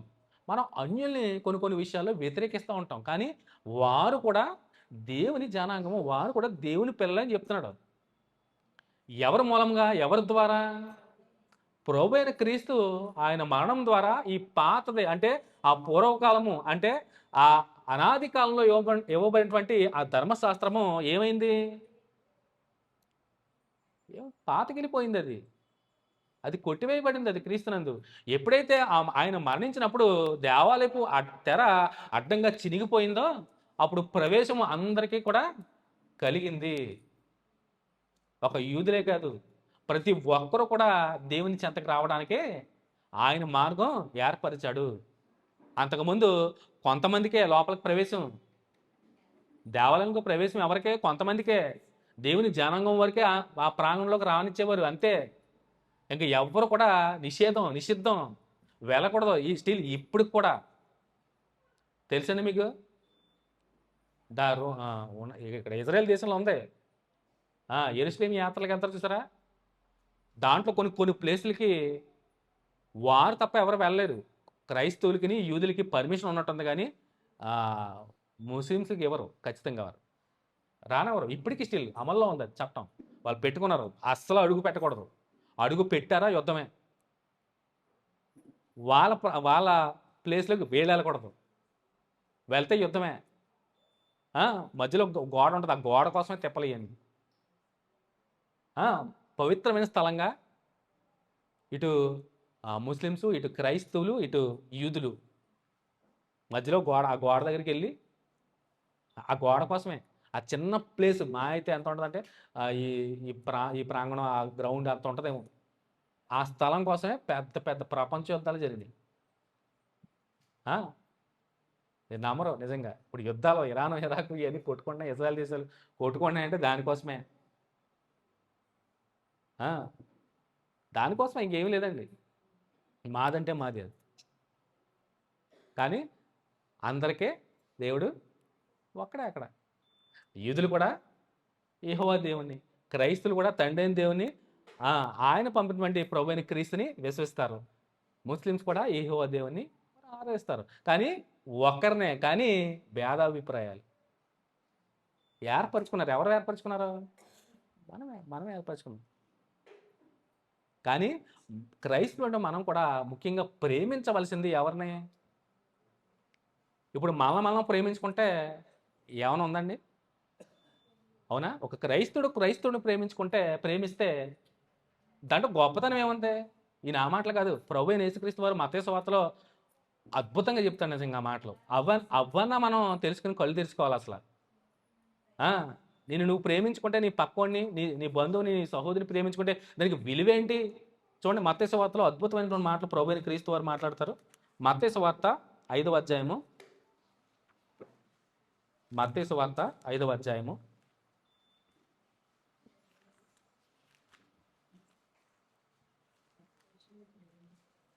మత్తయి సువార్త 5వ అధ్యాయము చూడండి ఒకసారి. 5వ అధ్యాయము 43వ వచనం చదువుకుందాం. చూడండి ఒకసారి. మత్తయి సువార్త ప్రభువైన యేసుక్రీస్తు వారు ఆయన స్వయాన మాట్లాడుతున్నారు. చూడండి, మత్తయి సువార్త 5వ అధ్యాయము 43వ వచనం నుంచి మనం చదువుకున్నట్లయితే చూడండి. నీ పొరుగు వారిని ప్రేమించి నీ శత్రువును ద్వేషించమని చెప్పబడిన మాట మీరు విన్నారు కదా. నేను మీతో చెప్పినదేమనగా, మీరు పరలోకమందున్న మీ తండ్రికి కుమారులై ఉండినట్లు మీ శత్రువులను ప్రేమించుడి. కానీ మనం ఎలా చూస్తున్నాం? క్రైస్తులే ప్రేమించుకుంటున్నారు, కానీ అన్యులకు నువ్వు ఎప్పుడు సువార్త ప్రకటిస్తావు? వాడిని ఎప్పుడు ప్రేమిస్తావు? వాడిని ఎప్పుడు ఆదరిస్తావో? ఇంకెప్పుడు నువ్వు వాళ్ళతో ఈ క్రీస్తుని గురించి నువ్వు ప్రకటిస్తావో? అదే చెప్తున్నాడు. మీరు పరలోకమందున మీ తండ్రికి కుమారులై ఉన్నట్లు మీ శత్రువులను ప్రేమించుడి, మిమ్మల్ని హింసించు వారి కొరకు ప్రార్థన చేయుడి. ఆయన చెడ్డవారి మీదను మంచి వారి మీదను తన సూర్యుని ఉదయింపజేసి నీతిమంతుల మీదను అనీతిమంతుల మీదను వర్షము కురిపించుచున్నాడు. మీరు మిమ్మల్ని ప్రేమించు వారినే ప్రేమించిన ఎడల మీకేమి ఫలము కలుగును? ఒక్క ముక్కలో క్లారిటీ ఇచ్చేసారు ఆయన. ఎవరు స్వయాన? ప్రభువే యేసుక్రీస్తు వారు. ఆయన నీతిమంతుల మీద అనీతిమంతుల మీద కూడా వర్షాన్ని కురిపిస్తున్నాడు, తన సూర్యుని వెలుగుని కాంతిని వెదజల్లుతున్నాడే. మరి మనకేంటి? ఆయనే అంత ప్రేమ చూపిస్తుంటే అందరి మీద మనకేంటి ఇబ్బంది? కానీ మనం అలా చేయట్లేదే. ఆయన పక్షపాతి కాదే, ఆయన ప్రేమ స్వరూపే. ఆ ప్రేమ మనలో ఎందుకు ఉండలేదు? ఎందుకు ఉండలేదంటే ప్రభు అయిన ఆ ప్రేమ స్వరూపమైనటువంటి ప్రభు అయిన క్రీస్తు నీ హృదయంలో, నీ కుటుంబంలో లేడు. నీ గృహంలోనే లేడు. నీ గృహంలో, నీ కుటుంబంలో, నీ హృదయంలో ఉంటే నువ్వు ఖచ్చితంగా ప్రేమించగలవు. ప్రేమించే మనసు నీకు, క్షమించే మనసు ముందుగా క్షమించే గుణం ప్రతి క్రైస్తవుడు కూడా ఉండాలండి. క్షమించలేని వాడు అసలు క్రైస్తవుడు అవుతాడంటారా? అసలు క్షమాపణ ఉండాలంటే ముందుగా ప్రేమ ఉండాలి. ఆ ప్రేమ లేకపోతే వ్యర్థుడును అంటాడు. నేను కూడా పెళ్ళిలో చెప్పాను. నేను పాలకొల్లు వాల్మరి పెళ్ళికి వెళ్ళినప్పుడు అర్థం వారి పెళ్ళికి నాకు అవకాశం ఇచ్చారు మాట్లాడడం. అన్నింటిలో శ్రేష్టమైంది ప్రేమ. రెండు విషయాలు చెప్పాను. మీరు భార్యాభర్తలు ఉన్నారు కదా, ఎందుకంటే పెళ్ళిలో సాధారణంగా అవకాశం దొరకదు, ఎక్కువ మెసేజ్ అవ్వడానికి అవ్వదు. చాలా సంతోషం, అంతమందిలో నాకు అవకాశం ఇచ్చారు మాట్లాడమని. ఇద్దరికి అదే విషయం చెప్పాను నేను. భర్త భార్యని ప్రేమించాలి, భార్య భర్తకే విధేయత చూపించాలి, అంతే. ఆ రెండింటి మధ్య ఉన్న ప్రేమే. అది లేకపోతే ఏ బంధం కూడా స్ట్రాంగ్గా ఉండదు. అలా ఆ బంధము, ఆ ప్రేమ ఉండాలంటే మీ నూతన దాంపత్య జీవితంలోకి ప్రభు అయిన క్రీస్తుని ఆహ్వానించుకోవడం అని చెప్పాను, అంతే. అంతకుమించి ఏం చెప్తాం? అవునా? ఆ ప్రేమ లేకపోతే వ్యర్థమే. ప్రేమ అన్నిటికీ తాళుకుంటుంది, సహిస్తుంది, ఓర్చుకుంటుంది. ప్రేమ ఉప్పొంగదు, డమ్మంగా ప్రవర్తించదు, అన్నిటికీ తాళుకుంటుంది, తట్టుకుంటుంది, అంతే. అది లేకపోతే ఏ బంధం ఇక్కడ భార్యాభర్తలే కాదు, ఇద్దరు సహోదరుల మధ్య ఉండదు, ఇద్దరు సహోదరుల మధ్య ఉండదు, అన్నదమ్ముల మధ్య, అక్క చెల్లెల మధ్య, అత్తా కోడల మధ్య ఎక్కడ ఉంటుందండి? ఏమి ఉండదు. ప్రేమ అన్నిటికి మూలం. అది లేకపోతే వ్యర్థము.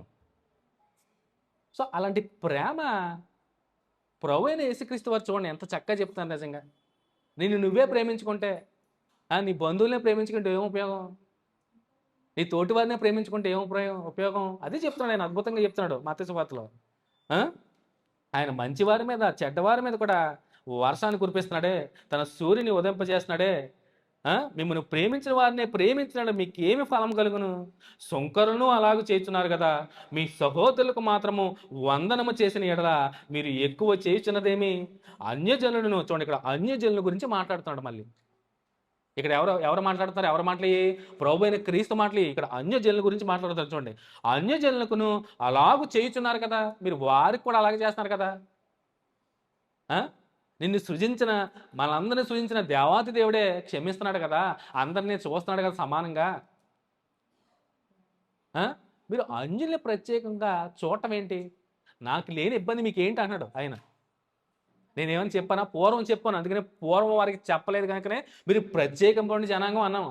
నువ్వు వేరే ఉండాలి, వారు చేసే పనులు అసలు నువ్వు వెళ్ళకూడదు, వారు పూజించే దేవీ దేవత విగ్రహాలను నువ్వు నమస్కరించకూడదు, పూజించకూడదు, సాగిలి పడకూడదు, నువ్వు వెళ్ళి వాళ్ళతో వియ్యం అందకూడదు అని చెప్పేశాడు. అది ఆ అనాది కాలంలో దేవాదేవుడు ఇచ్చాడు.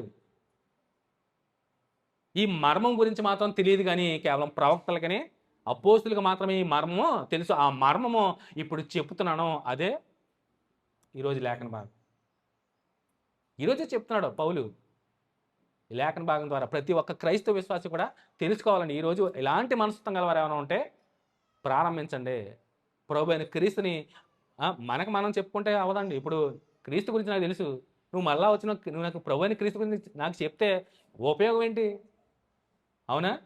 ఉపయోగం ఏంటి? నేను చాలా సందర్భాలు చెప్తున్నాను. మీటింగ్లు పెట్టేటప్పుడు కూడా నేను నోటీస్ చేసేది అదే. ఎంతసేపు అక్కడే మైకులు ఎట్టి అక్కడే వెళ్ళి ఆ క్రైస్తవుల మధ్యలో మీటింగ్లు పెట్టుకుంటే ఎవరికి ఉపయోగం?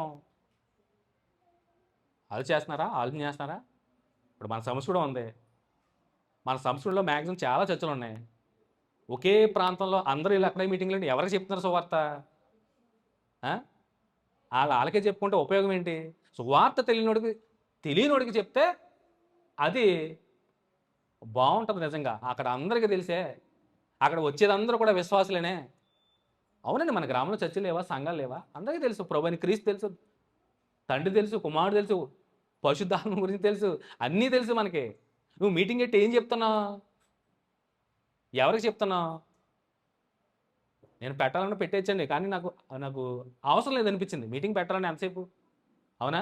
ఇక్కడ వారు ఇక్కడే మీటింగులు పెట్టుకుని నువ్వు ఎవరికి చెప్తున్నావు వాక్యము? నువ్వు వెళ్ళి సర్వలోకానికి వెళ్ళి సర్వ సృష్టికి సువార్త ప్రకటించు, ఆత్మలు రక్షించు. ఇప్పుడు రక్షింపబడిన వాడి దగ్గరికి వెళ్ళి నువ్వు రక్షింపబడాలని నువ్వు సువార్త చెప్తే ఉపయోగం ఏంటి? ఇదే మాటలు వర్తిస్తాయి. సువార్త తెలియని వాడికి, అంటే ప్రభువైన క్రీస్తే తెలియనోడి దగ్గరికి వెళ్ళి క్రీస్తు గురించి చెప్పడం గొప్ప, తెలిసినోడి దగ్గరికి వెళ్ళి నువ్వు మళ్ళా అదే చెప్పిందే చెప్తే ఉపయోగం ఏంటి? నేను అందుకనే పెద్ద మొగ్గు చూపనండి, ఎక్కడికి వెళ్ళి బయటే పెడతాను, కానీ అన్యుల మధ్యనే పెడతాను పెద్ద మీటింగ్. చూస్తూ ఉండండి, సంఘం ఖచ్చితంగా షాక్ అవుతుంది. ఏదో రోజు ఖచ్చితంగా అన్యుల మధ్యనే పెడతాను. మేము ఉన్నది కూడా మా ఇల్లు కూడా శుభ్రంగా చుట్టూ అందరూ అన్యులే చక్క. ఏ రోజు కూడా మమ్మల్ని మా నాన్నగారు ఉన్నప్పటి నుంచి ఏ రోజు కూడా ఇబ్బంది పెట్టలే. చక్క ఇంకా వాక్యం విని నాకు చెప్తా ఉంటారు, బాగా చెప్తున్నారు, బాబురావులాగా చెప్తున్నారు. ఆయన వెళ్ళిపోయారు, ఏమవుతుందో ఎవరు చెప్తారో అనుకున్నామని చాలామంది చెప్తూ ఉంటారు నాకు. చుట్టుపక్కల అందరూ క్రైస్తులు ఎవరు లేరండి, మా చుట్టుపక్కల ఎవరు, అందరూ అంజులే. చక్క వింటారు వాళ్ళు, మమ్మల్ని ఎంతగానో ప్రేమిస్తారు. 50 ఏళ్ళ నుంచి నాకు తెలిసి మా నాన్నగారు ఇక్కడికి వచ్చి 50 ఏళ్ళు అయిన ఉంటుంది. 50 ఏళ్ళ నుంచి ఒక్క రిమార్క్ కూడా లేదు మాకు, తెలుసా అండి? ఒక్క విమర్శ వినపడలేదు. అందరూ ఎంత ఆప్యాయంగా ప్రేమిస్తారో. మా నాన్నగారు చనిపోయినప్పుడు కూడా టీ పంపించారు, మా పక్కన ఉన్నవారు టీ భోజనం అవన్నీ పంపించారు మాకు. వారికి ప్రభువైన క్రీస్తు తెలియదే, దేవుడు అంటేనే తెలియదు, వారు అంజులు. కానీ మమ్మల్ని ఎంతగానో ఆదరించారు, హక్కుని చేర్చుకున్నారు. అది ఉండాలి. కానీ మనం ఏం చేస్తున్నాం?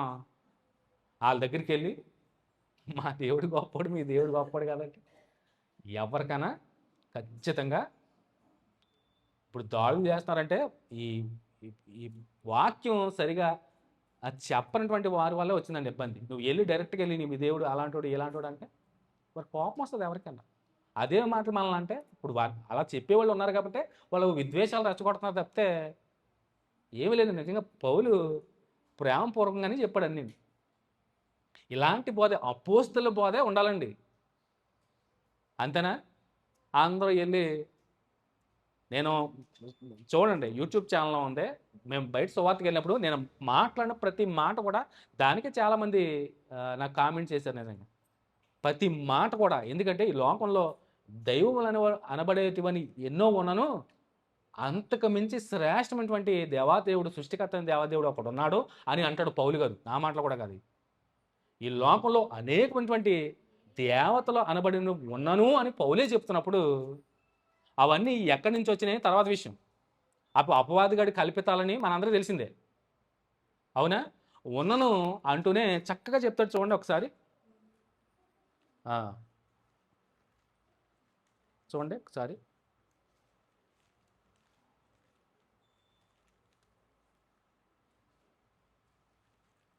కొరింథీయులకు రాసిన పత్రిక, అపోస్తలుడైన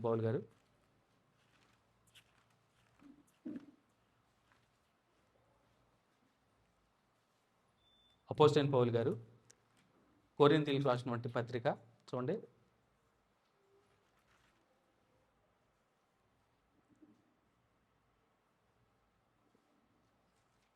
మొదటి పత్రిక అనుకోండి, చూడండి. రెండో పత్రిక కాదనుకుంటా, 5వ అధ్యాయము చూడండి, 8వ అధ్యాయము చూడండి ఒకసారి. ఈ సందర్భం ఏంటంటే ఈ సందర్భం కూడా యూట్యూబ్ ఛానల్లో చాలా నలిగిపోయింది. చాలా వివాదాలు, కొట్లాట్లు, గొడవలు కూడా. విగ్రహార్థం అంటే విగ్రహాలు కనిపించి తినొచ్చా తినకూడదు, దీని గురించి చాలామంది సోషల్ మీడియాలో కూడా చేసుకున్నారు. ఆ సందర్భాన్ని గురించి మాట్లాడుతూ అపోస్తలుడైన పౌలు, ఎందుకంటే అన్యుల దగ్గరికి వెళ్ళి సువార్త ప్రకటించాలని ప్రణాళిక దేవునిది. అక్కడికే వెళ్ళి వారి గురించి మాట్లాడుతూ అంటున్నాడు. చూడండి ఒకసారి 8వ అధ్యాయము చూడండి, 5 నుంచి చూద్దాం. మనందరికీ, ముఖ్యంగా క్రైస్తవ విశ్వాసాలందరికీ తెలుసుకోవాలి. చూడండి పౌలు మాటలో చూడండి ఒకసారి, 8వ అధ్యాయము 5వ వచనం చూడండి. దేవతలు అనబడిన వారును ప్రభువులు అనబడి వారును అనేకులు ఏమంటున్నాడా? ఉన్నాడు అంటున్నారా లేదంటున్నాడా? మీరు వాక్యాన్ని జాగ్రత్తగా ధ్యానం చేయండి. మళ్ళా చదువుతున్నాను. దేవతలు అనబడిన వారును ప్రభువులు అనబడిన వారును అనేకులు ఉన్నారు. ఆ, ఆకాశమందైనను భూమి మీదైనను దేవతలు అనబడినవి ఉన్నను ఏమంటున్నాడు? అవన్నీ అపవాది కల్పితాలని అందరికీ తెలుసు. అవునా? ఎందుకంటే దేవునికి వ్యతిరేకంగా నడిచేవాడు అపవాదిగాడు. అవునా? దేవుని ప్రణాళికని దాన్ని తప్పుదోవ పట్టించే ప్రతి ప్రణాళిక అపవాదిగడియే ఖచ్చితంగా. అవునా? వాడి చిత్తంలో దేవునికి మొక్కకూడదో, సాగిలి పడకూడదో, నమస్కరించకూడదో, పూజించకూడదు సృష్టికర్తనే. దేవునికి తప్ప ఇంకేం చేసినా పర్లేదు. ఎవరికి ఇష్టం? అపవాదిగడికి ఇష్టం. దేవునికి తప్ప నువ్వు ఏం చెయ్యి. నువ్వు అక్కడ ఏమన్నా ఇటక ముక్క ఉంటే దానికి పెట్టు, చాలా సంతోషపడిపోతాడు. ఎవడో? అపవాదిగాడు. ఇగో దీనికి ఒక పసుపు కొట్టేసి దీనికి మూసిగాయి, ఏమొద్దు ఇది? అపవాదిగాడు సంతోషం. ఇదేంటిది? మనకు తెలిసింది ఇది బాక్స్ అని. దీని మీద గొడ్డే కాస్త అంతే రంగే అయిపోయింది. ఏం చేస్తారు? మొక్కుతారు. ప్రతి వస్తువుని అంటే సృష్టాన్ని పూజిస్తున్నారు అందరూ. అవునా? పూజిస్తున్నప్పుడు చూడండి, పౌలు అదే విషయాన్ని ఆకాశమందైనను భూమి మీదైనను దేవతలు అనబడిన యునను మనకు ఒక్కడే దేవుడున్నాడు, ఆయన తండ్రి, ఆయన నుండి సమస్తమును కలిగెను, ఆయన నిమిత్తము మనమున్నాము, మరియు మనకు ప్రభు ఒక్కడే, ఆయన యేసుక్రీస్తు, ఆయన ద్వారా సమస్తమును కలిగెను, మనము ఆయన ద్వారా కలిగిన వారము. చూడండి, మొదటి జన్మ పరమానంద తండ్రి ఇస్తే నూతన జన్మ ప్రభు అయిన క్రీస్తు వారే. ఎవడైనా క్రీస్తు యేసునందు ఎడల వాడు నూతన సృష్టి. ఓ భూమి మీదకి వచ్చావు, పాపపు ఊబిలో కూరుకుపోయావు, పాప లోకంలో అడుగు పెట్టావు, పాపంలో కలిసిపోయిన నిన్ను మరలా ఆయన రెండో అంటే క్రీస్తునందు జన్మించిన వాడు రెండో జన్మ, పునర్జన్మే అది. అందుకనే పౌలు పునర్జన్మ సంబంధించిన స్నానము అంటాడు, బాప్తిసాన్ని. అంటే న్యూ బార్న్ అంటే కొత్తగా జన్మించిన వాడు నువ్వు. అందుకనే యేసుక్రీస్తు అందరికీ ప్రభువు. అవునా? ఉన్నాయి, ఎన్నో ఉన్నాయి ప్రపంచంలో, ఎన్నో దేవతలు దేవుళ్ళని కూడా ఉన్నాను అంటూ చూడండి పౌరు ఎంత చక్కగా చెప్తున్నాడు. నిజంగా నేను ఇదే విషయాన్ని చేత పట్టుకుని వెళ్ళాను బయటికి. చూడండి, ఛానల్ ఆ మెసేజ్ నేను క్లియర్గా 10 నిమిషాలు 15 నిమిషాలు మాట్లాడాను. వాళ్ళని నొప్పించకూడదు. ఎందుకంటే ఉన్నా కానీ నిన్ను నిర్మించిన వాడు ఒకడు ఉన్నాడు, ఆయన్ని తెలుసుకోవాలి, ఆయన్ని పరిచయం చేయాలని మేము మీ ప్రాంతానికి వచ్చామని ప్రారంభించాను. నేను ఆ ప్రసంగం చూస్తే నేనే మాట్లాడాలని అనిపించింది. మరలా నేను ఇంటికి వచ్చినప్పుడు అప్లోడ్ చేసి ఒకసారి నేనే విన్నాను. ఎందుకంటే మాట్లాడేసిన తర్వాత మనం ఏం ఎందుకు పరిశుద్ధాత్మ ప్రేరణ ద్వారానే మాట్లాడతాం. ప్రతి సేవకుడు కూడా, అంటే దేవుడు ఎన్నుకున్న ప్రతి సేవకుడు కూడా ఎలా పడితే అలా మాట్లాడలేడండి. ఇక్కడ దేవుని ఆత్మ సహాయం ఉన్నవాడు మాత్రమే మాట్లాడతాడు. నేను వెళ్ళిపోయాను, నేను నిజంగా ఏం మాట్లాడాలో కూడా తెలియదు ఆ ప్రాంతంకి వెళ్ళినప్పుడు. మీరు అబ్జర్వ్ చేశారు లేదు వీడియోలో, నేను బైబిల్ కూడా తెరవలే. దేవుని ఆత్మ ఒక్కసారిగా సహాయం అందించింది. పావు గంట నాకు తెలుసు యూత్ సభ్యులు, నాతో వచ్చిన యూత్ సభ్యులు ఖచ్చితంగా గమనించే ఉంటారు. నేను ఏకదాటిగా మాట్లాడాను. నాకు కూడా తెలియదు. నేను ఆ వీడియో అప్లోడ్ చేసినప్పుడు చూసుకున్నాను నేను ఏం మాట్లాడానని. నాకే ఆశ్చర్యం, నేనైనా మాట్లాడాను, నాకే ఆశ్చర్యం వేసింది. చాలామంది చూసి ఉంటారు ఆ క్లిప్, చాలామంది చూసి ఉంటారు. 30 నిమిషాల వీడియోలో నేను 10-15 నిమిషాలు మాట్లాడాను, ఏకదాటిగా మాట్లాడాను. అసలు నేను గ్యాప్ ఇవ్వలే, ఆగలేదు ఎక్కడ. అబ్జర్వ్ చేశారు ఎవరన్నా? ఏంటి నేనైనా మాట్లాడాను, నేను ప్రసంగం చేసేటప్పుడు మధ్య మధ్యలో ఆగుతాను, ఏంటి ఇక్కడ బయటకు వచ్చాక ఎంత ధైర్యం ఏంటి, ఎంత తెగింపు ఏంటి? వాళ్ళందరూ ఎవరికి దేవుడు అంటే తెలియదు. వాళ్ళ మధ్యకి వెళ్ళి నేను ఎలా మాట్లాడేశానండి, నేను ఏ మాటలు తెలియజేశా. మీ ప్రాంతంలో, మీ అటవీ ప్రాంతంలో ప్రతి రాయికి, రప్పకి, చెట్టుకి మీరు మొక్కుండొచ్చు, అవే దేవుళ్ళు అని మీరు అనుకునొచ్చు. కానీ అంతకంటే శ్రేష్టమైన వాడు ఒక ఆయన ఉన్నాడు, ఆయనే ప్రభు అయిన క్రీస్తు. ఆయన యందు విశ్వాసం ఉంటే మీరు నశించిపోయినా, మీరు మరణించినా తిరిగి బ్రతికే అవకాశం ఆయనలోనే ఉందని గొప్పగా ఏకదాటిగా చెప్పా. అసలు ఎక్కడ ఆగలేదు. నాకే ఆశ్చర్యం, నేనైనా మాట్లాడాను ఇలా. పావు గంట మాట్లాడిన తర్వాత అప్పుడు అదే కుర్రోళ్ళు కూడా షాప్ మీద కూర్చున్నారు కింద, అలాగే చూస్తున్నట్టున్నారు నా వంక. నేను అబ్జర్వ్, నేను మాట్లాడుతూనే ఉన్నాను అలా ఏకదాటిగా. నాకే ఆశ్చర్యం వేసింది నిజంగా. అది దేవుని యొక్క, అంటే పరిశుద్ధాత్ముని యొక్క నడిపింపు ఉంటే ఖచ్చితంగా మాట్లాడగలరు. ఇదండి పద్ధతి. అంటే దేవుడు అంటే తెలియనోడికి ప్రభు అయిన క్రీస్తును పరిచయం చేసే పద్ధతి ఇది. వాడిని ఒప్పించకూడదు. అవి ఉన్నను ఇక్కడ పౌలు ఏమన్నాడు? అవి ఉన్నను అంటాడా?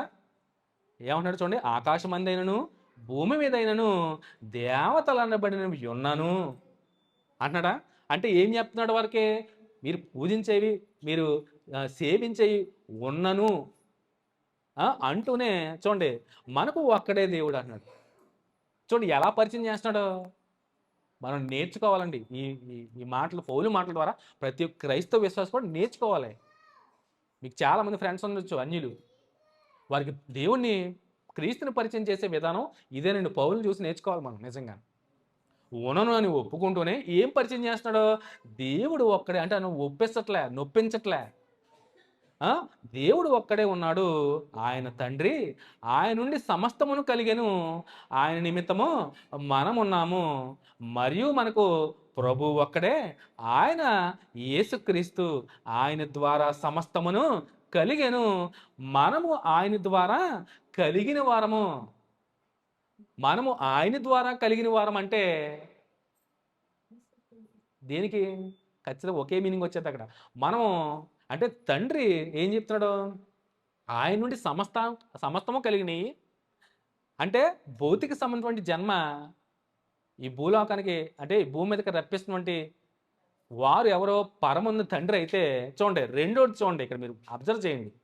మరియు మనకు ప్రభు ఒక్కడే, ఆయన యేసుక్రీస్తు, ఆయన ద్వారా సమస్తమును కలిగెను, మనము ఆయన ద్వారా కలిగిన వారము. ఇది రెండోది చూడండి. మనం ఆల్రెడీ తండ్రి ద్వారా మనం సమస్తము సృష్టింపబడిన అని ముందు చదువుకుంటే, ప్రభు అయిన క్రీస్తు గురించి మనము ఆయన ద్వారా కలిగిన వారం అంటే ఇది బాప్తిసం ద్వారా నూతన జన్మ పొందుకున్న ప్రతి క్రైస్తవుడికి కూడా క్రీస్తు ద్వారానే రీబోర్న్ అయిన వారు, ఖచ్చితంగా తిరిగి జన్మించిన వారు. సో చూడండి, పౌలు ఎంత చక్కగా ఇంట్రడ్యూస్ చేస్తున్నాడు చూడండి, పరిచయం చేస్తున్నాడు చూడండి. దేవుణ్ణి పరిచయం చేసే విధానం ఇది. మీరు ఎక్కడికైనా వెళ్ళండి, ప్రభు అయిన క్రీస్తు గురించి చెప్పేటప్పుడు ఈ విధంగానే ప్రతి క్రైస్తవ విశ్వాసి కూడా సువార్తని ప్రకటించాలి. ఒకటే వెళ్ళి క్రైస్తువుల దగ్గరికి వెళ్ళి ఈ చెప్పడం వల్ల ఉపయోగం లేదు, అవునా? ఇవి ఎవరు చెప్పాలని వెళ్ళి? దేవుడు అంటే తెలియని వారికి చెప్పండి. దేవుడు ఎంతో సంతోషిస్తాడు. ఒక ఆత్మని రక్షించండి. పరలోకంలో గొప్ప పండగ జరుగుతుంది అంటండి. ఒక ఆత్మ రక్షింపబడితే పరలోకంలో గొప్ప పండగ. అసలు నిజంగా ఆ ప్రయత్నమే చేయట్లేదు మనం. ఆ ప్రయత్నం కూడా చేయట్లేదండి మనం. చూడండి, సో పౌలు కొరింథీ పత్రిక ద్వారా సో మనకి తెలియజేస్తున్నాడు. అలాగే మనం చదవబడిన లేఖన భాగంలోనే చూడండి ఎక్కడ దాకా వచ్చాం. ఈ మర్మం గురించి చెప్తూనే, ఈ మర్మం ఏదనగా అంటూనే, అన్యజనులను సువార్త వలన క్రీస్తు యేసునందు యూదులతో పాటు సమాన వారసులు. చూడండి, అన్యులు అంటండి యూదులతో సమాన వారసులు ఎప్పుడవుతారు? నువ్వు ఎప్పుడైతే క్రీస్తుని పరిచయం చేస్తావో, క్రీస్తు ద్వారానే కదా ఇది. అదే విషయాన్ని తెలియజేస్తున్నాడు. ఈ మర్మం ఏదనగా అన్యజనులు సువార్త వలన. మధ్యలో ఏముంది అక్కడ? అన్యజనులకు నువ్వు ఏం చేయాలి? వెళ్ళి ప్రకటించాలి. అందుకనే సువార్త వలన క్రీస్తు యేసునందు యూదులతో పాటు సమాన వారసులను, ఒక శరీరమందలి సాటి అవయవమును. చూడండి, ఎప్పుడైతే క్రీస్తుని అంగీకరిస్తారో ప్రతి క్రైస్తవ విశ్వాసి ప్రభు అయిన క్రీస్తు శరీరంలో, సంఘమే ఆయన శరీరము. ఆయన శరీరంలో ప్రతి విశ్వాసి ఎలా ఉన్నాడో ఎన్నోసార్లు చెప్పాను నేను. ఎలా ఉన్నాడో? ఒక అవయవంలా ఉన్నాడో. అదే చెప్తున్నాడు ఇక్కడ చూడండి. క్రీస్తు యేసునందు యూదులతో పాటు సమాన వారసులను, ఒక శరీరమందలి సాటి అవయవములను వాగ్దానములో పాలువారనై ఉన్నారని అన్నదే. చూడండి, శరీరంలో పాలి భాగస్థులం అవుతాము. క్రీస్తు శరీరమే ఆయన సంఘము, సంఘమే ఆయన శరీరము. ఆయన శరీరంలో నూతనంగా జన్మించిన మీరందరూ కూడా అవయవాల్లా ఉన్నారు. సంఘంలో సభ్యులందరూ ప్రభు అయిన క్రీస్తు వారి శరీరంలో అవయవాల్లా ఉన్నారంట. చూడండి ఎంత గొప్పగా చెప్పండి నిజంగా పౌలు. ఇది దేవుని ఆత్మ మూలంగా ఆలోచన చేసి గ్రహించే వాళ్ళకి అర్థమవుతాయి ఈ మాటలు. నిత్యము బైబిల్ చదివే వాళ్ళకి మాత్రం బాగా అర్థమవుతాయి. చదవని వాళ్ళకి ఏం అర్థం అవ్వవు, బ్లాంకే. ఏదో చెప్తున్నాడు మేము ఏదో వింటున్నాం అన్నట్టుగానే ఉంటారు. కానీ బైబిల్ ప్రతిరోజు చదివేవాళ్ళకి ఈ ఖచ్చితంగా, ఎందుకంటే బైబిల్ దేవుని యొక్క మహాగ్రంథం అండి. ఆ గ్రంథాన్ని చదివినప్పుడు దేవుని యొక్క ఆత్మ సహాయము ఖచ్చితంగా ఉండాలి. అందుకని ప్రార్థన చేసి, ఖచ్చితంగా ఏ సేవకుడైనా ప్రార్థన చేసి ప్రార్థనాపూర్వకంగానే బోధించడం మొదలు పెడతాడు. ప్రార్థన లేకుండా, దేవుని సహాయం లేకుండా మనం ఏమీ చేయలేం. వాక్యం కూడా చెప్పలేం. ఆ, చూడండి ఈ చక్కగా ఈ 2 వచనాల్లో ఎంత ఎంత ఉంది నిజంగా భావం వివరిస్తే. ఇదంతా దేని గురించి? 3వ అధ్యాయం ప్రారంభించి చెప్పాను. అన్యజనుల కొరకు ప్రార్థన చేస్తున్నాను. ఎందుకంటే నా పని, దేవుడు నాకు, ప్రభు అయిన క్రీస్తు నాకు ఒక పని అప్పగించాడు. నేను వెళ్ళి ముఖ్యంగా పర్టికులర్గా నేను అన్యులకు సువార్త ప్రకటించాలని దేవుని చిత్తంలో దేవుడు నన్ను ఎన్నుకున్నాడో వారి మధ్యకే వెళ్ళాడు ఎక్కువ. కొన్ని సందర్భాల్లో ప్రేమపూర్వకంగా ఆహ్వానించారు, అంగీకరించారు. కొన్ని సందర్భాల్లో రాళ్ళు ఇస్తారు, పరుగులు పెట్టించారు పౌలుని, తెలుసండి. తరిమారు, రాళ్ళు ఇస్తారు కొడతకే. దైవదూషణ చేస్తున్నాడు. కొంతమంది ఏమో అబ్బో పరలోకం నుంచి వచ్చిన దూత అని పేర్లెట్టారు పౌలుకు. అలాగే బర్నబకు బృహస్పతి అని 2 పేర్లు పెడతారు. హెర్మా, బృహస్పతి అని 2 పేర్లు పెట్టేస్తారు అక్కడ వాళ్ళు. దండలు వేస్తారు, కాళ్ళు ముక్కేస్తారు. అప్పుడు అంటాడు పౌలు, మేము కూడా మీలాంటి మనుషులము, మాకు కాదు మీరు, మేము మీలాంటి మనుషులం అయ్యా, మమ్మల్ని మీరు దైవులుగా భావించొద్దు. నిన్ను నన్ను సృజించిన వాడు పరమందు తండ్రి అని తెలియజేశాడు. సో దీని ద్వారా, ఈ 2 వచనాల ద్వారా మనం కూడా, అంటే ఇప్పుడు ఏం చెప్తున్నాడో పౌలు ఒక ముక్కలో, మనము క్రైస్తవులమే, క్రైస్తవులు కాని వారందరూ కూడా పరాయోళ్ళు కాదు, వారు కూడా దేవుని పిల్లలే, వారిని కూడా మీరు ప్రేమించాలి. నీవు ప్రేమించుకుంటే ఉపయోగం లేదు, నువ్వు కూడా వారిని ప్రేమించాలి, ప్రేమ చూపించాలి. ఆ ప్రేమ చూపితేనే నిన్ను సృజించిన దేవుని, ప్రభుని క్రీస్తుని పరిచించే, రక్షణ భాగ్యాన్ని వారికి తెలియచేయి, సువార్తను ప్రకటించు. ఈ జీవితం తర్వాత ఇంకోటి లేదనుకుంటున్నామో, ఉందే, ఇక్కడతోనే అయిపోవట్లేదు, ఇంకొక జీవితం ఉంది, అది ఎన్నటికీ నాశనం లేనిది ఒక రాజ్యం ఉంది. ప్రకటించు, చెప్పు. ఆ నిత్యరాజ్యంలో నువ్వు ప్రవేశించాలంటే ముందుగా నువ్వు ప్రభు అయిన క్రీస్తుని అంగీకరించు. అప్పుడు నువ్వు ఖచ్చితంగా ఆయన రాజ్యంలో నువ్వు ఉండబోతున్నావు. ఈ 70-80 ఏళ్ళ జీవితం ఇక్కడతోనే అయిపోవట్లేదు. పరిచయం చేయండి, చెప్పండి. ఏంటి నీ క్రైస్తవంలో గొప్పతనం, ఏంటి నీ క్రీస్తు గొప్పతనం అంటే ఇదిరా అని చెప్పాలి ప్రతి ఒక్కడు కూడా. ఇది తెలియకుండా మనం ఏం చెప్పగలం? ఒక ముక్కతో అబ్బాయి అది అబద్ధం, ఇది నిజం అంటే ఎవరు నమ్ముతారు? ఎంత ఉంది, అవునా?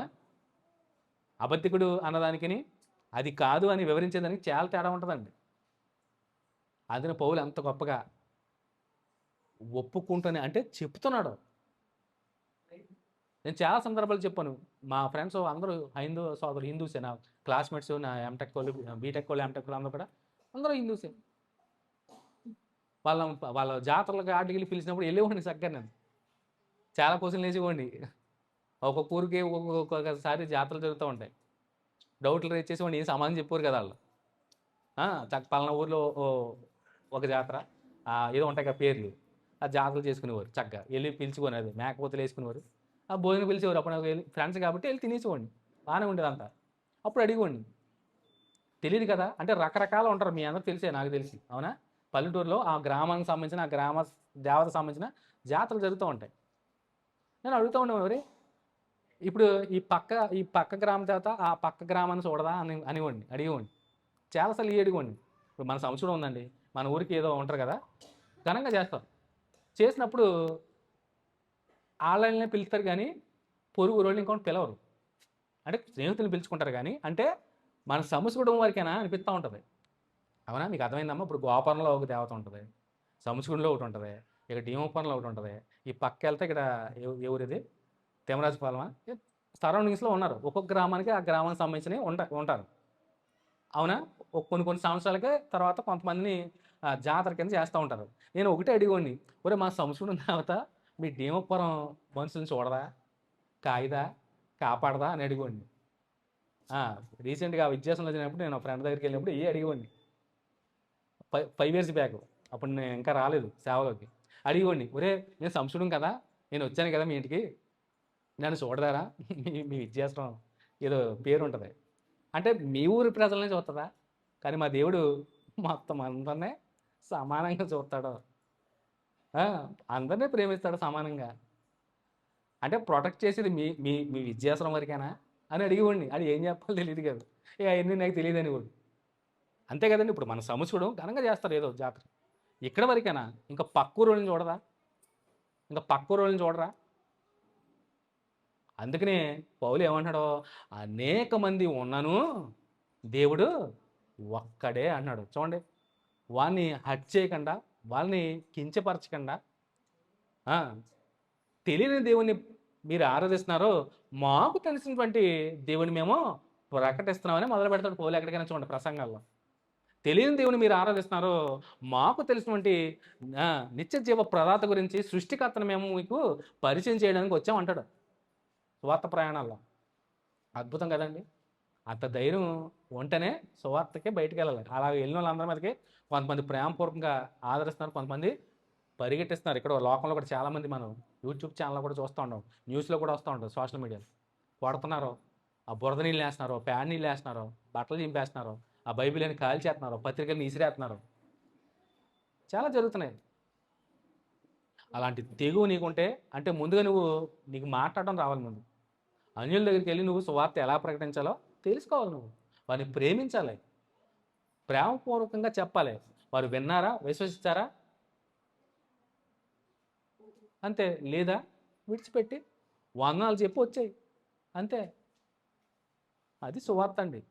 అందుకనే పౌలు ఒక చోటకి వెళ్ళినప్పుడు గ్రంథంలో రాయబడింది, వాళ్ళు అంగీకరించినప్పుడు చెప్పులు తీసి దులిపేస్తాడు, ధూళి, పాద ధూళి దులిపేసి వచ్చేస్తాడు. ఏం లేదా మీకు కర్మ అని, అవునా, చెప్తాడు, ప్రకటిస్తాడు. ఈ పాద ధూళి సాక్ష్యం అంటాడు, అంతే సింపుల్గా దులిపేసి వెళ్ళిపోతాడు. ఏం లేదు వాళ్ళు, ఏం లేదంతే. వినలేదా, మేము వెళ్తాం, వినలేదా, అంతే. నమ్మి బాప్తిసం పొందినవాడు రక్షింపబడిన నమ్మనవానికి అంతే. అలా అనుకుని వచ్చేయడమే. నువ్వు నమ్మలేదా, శిక్ష ఖాయం. అక్కడ అగ్ని ఆరదు, పురుగు సేవదు, ఆ స్థితిలోనే ఉంటావు నువ్వు. దేవుడు అవకాశం ఇస్తాడు అందరికీ.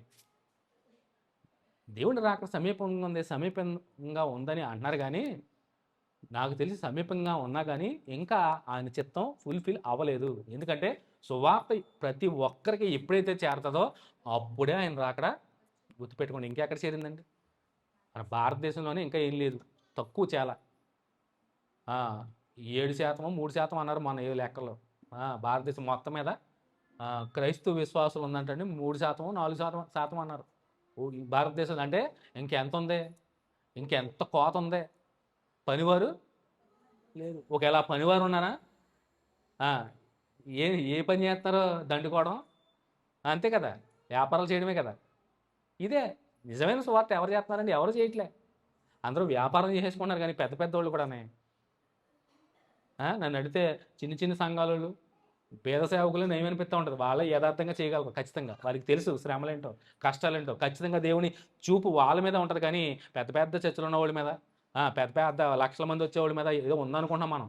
అది మానవుని ఆలోచన, కానీ దేవుని చూపు ఎప్పుడు దీనిలో వైపే ఉంటుంది. గుర్తుపెట్టుకోండి. మీరు వెళ్ళిపోయి పెద్ద చర్చికి వెళ్ళామండి, దేవుడు మమ్మల్ని చూస్తాడు అనుకుంటే అది మీ ఎరితనం అవుద్ది. అవునా?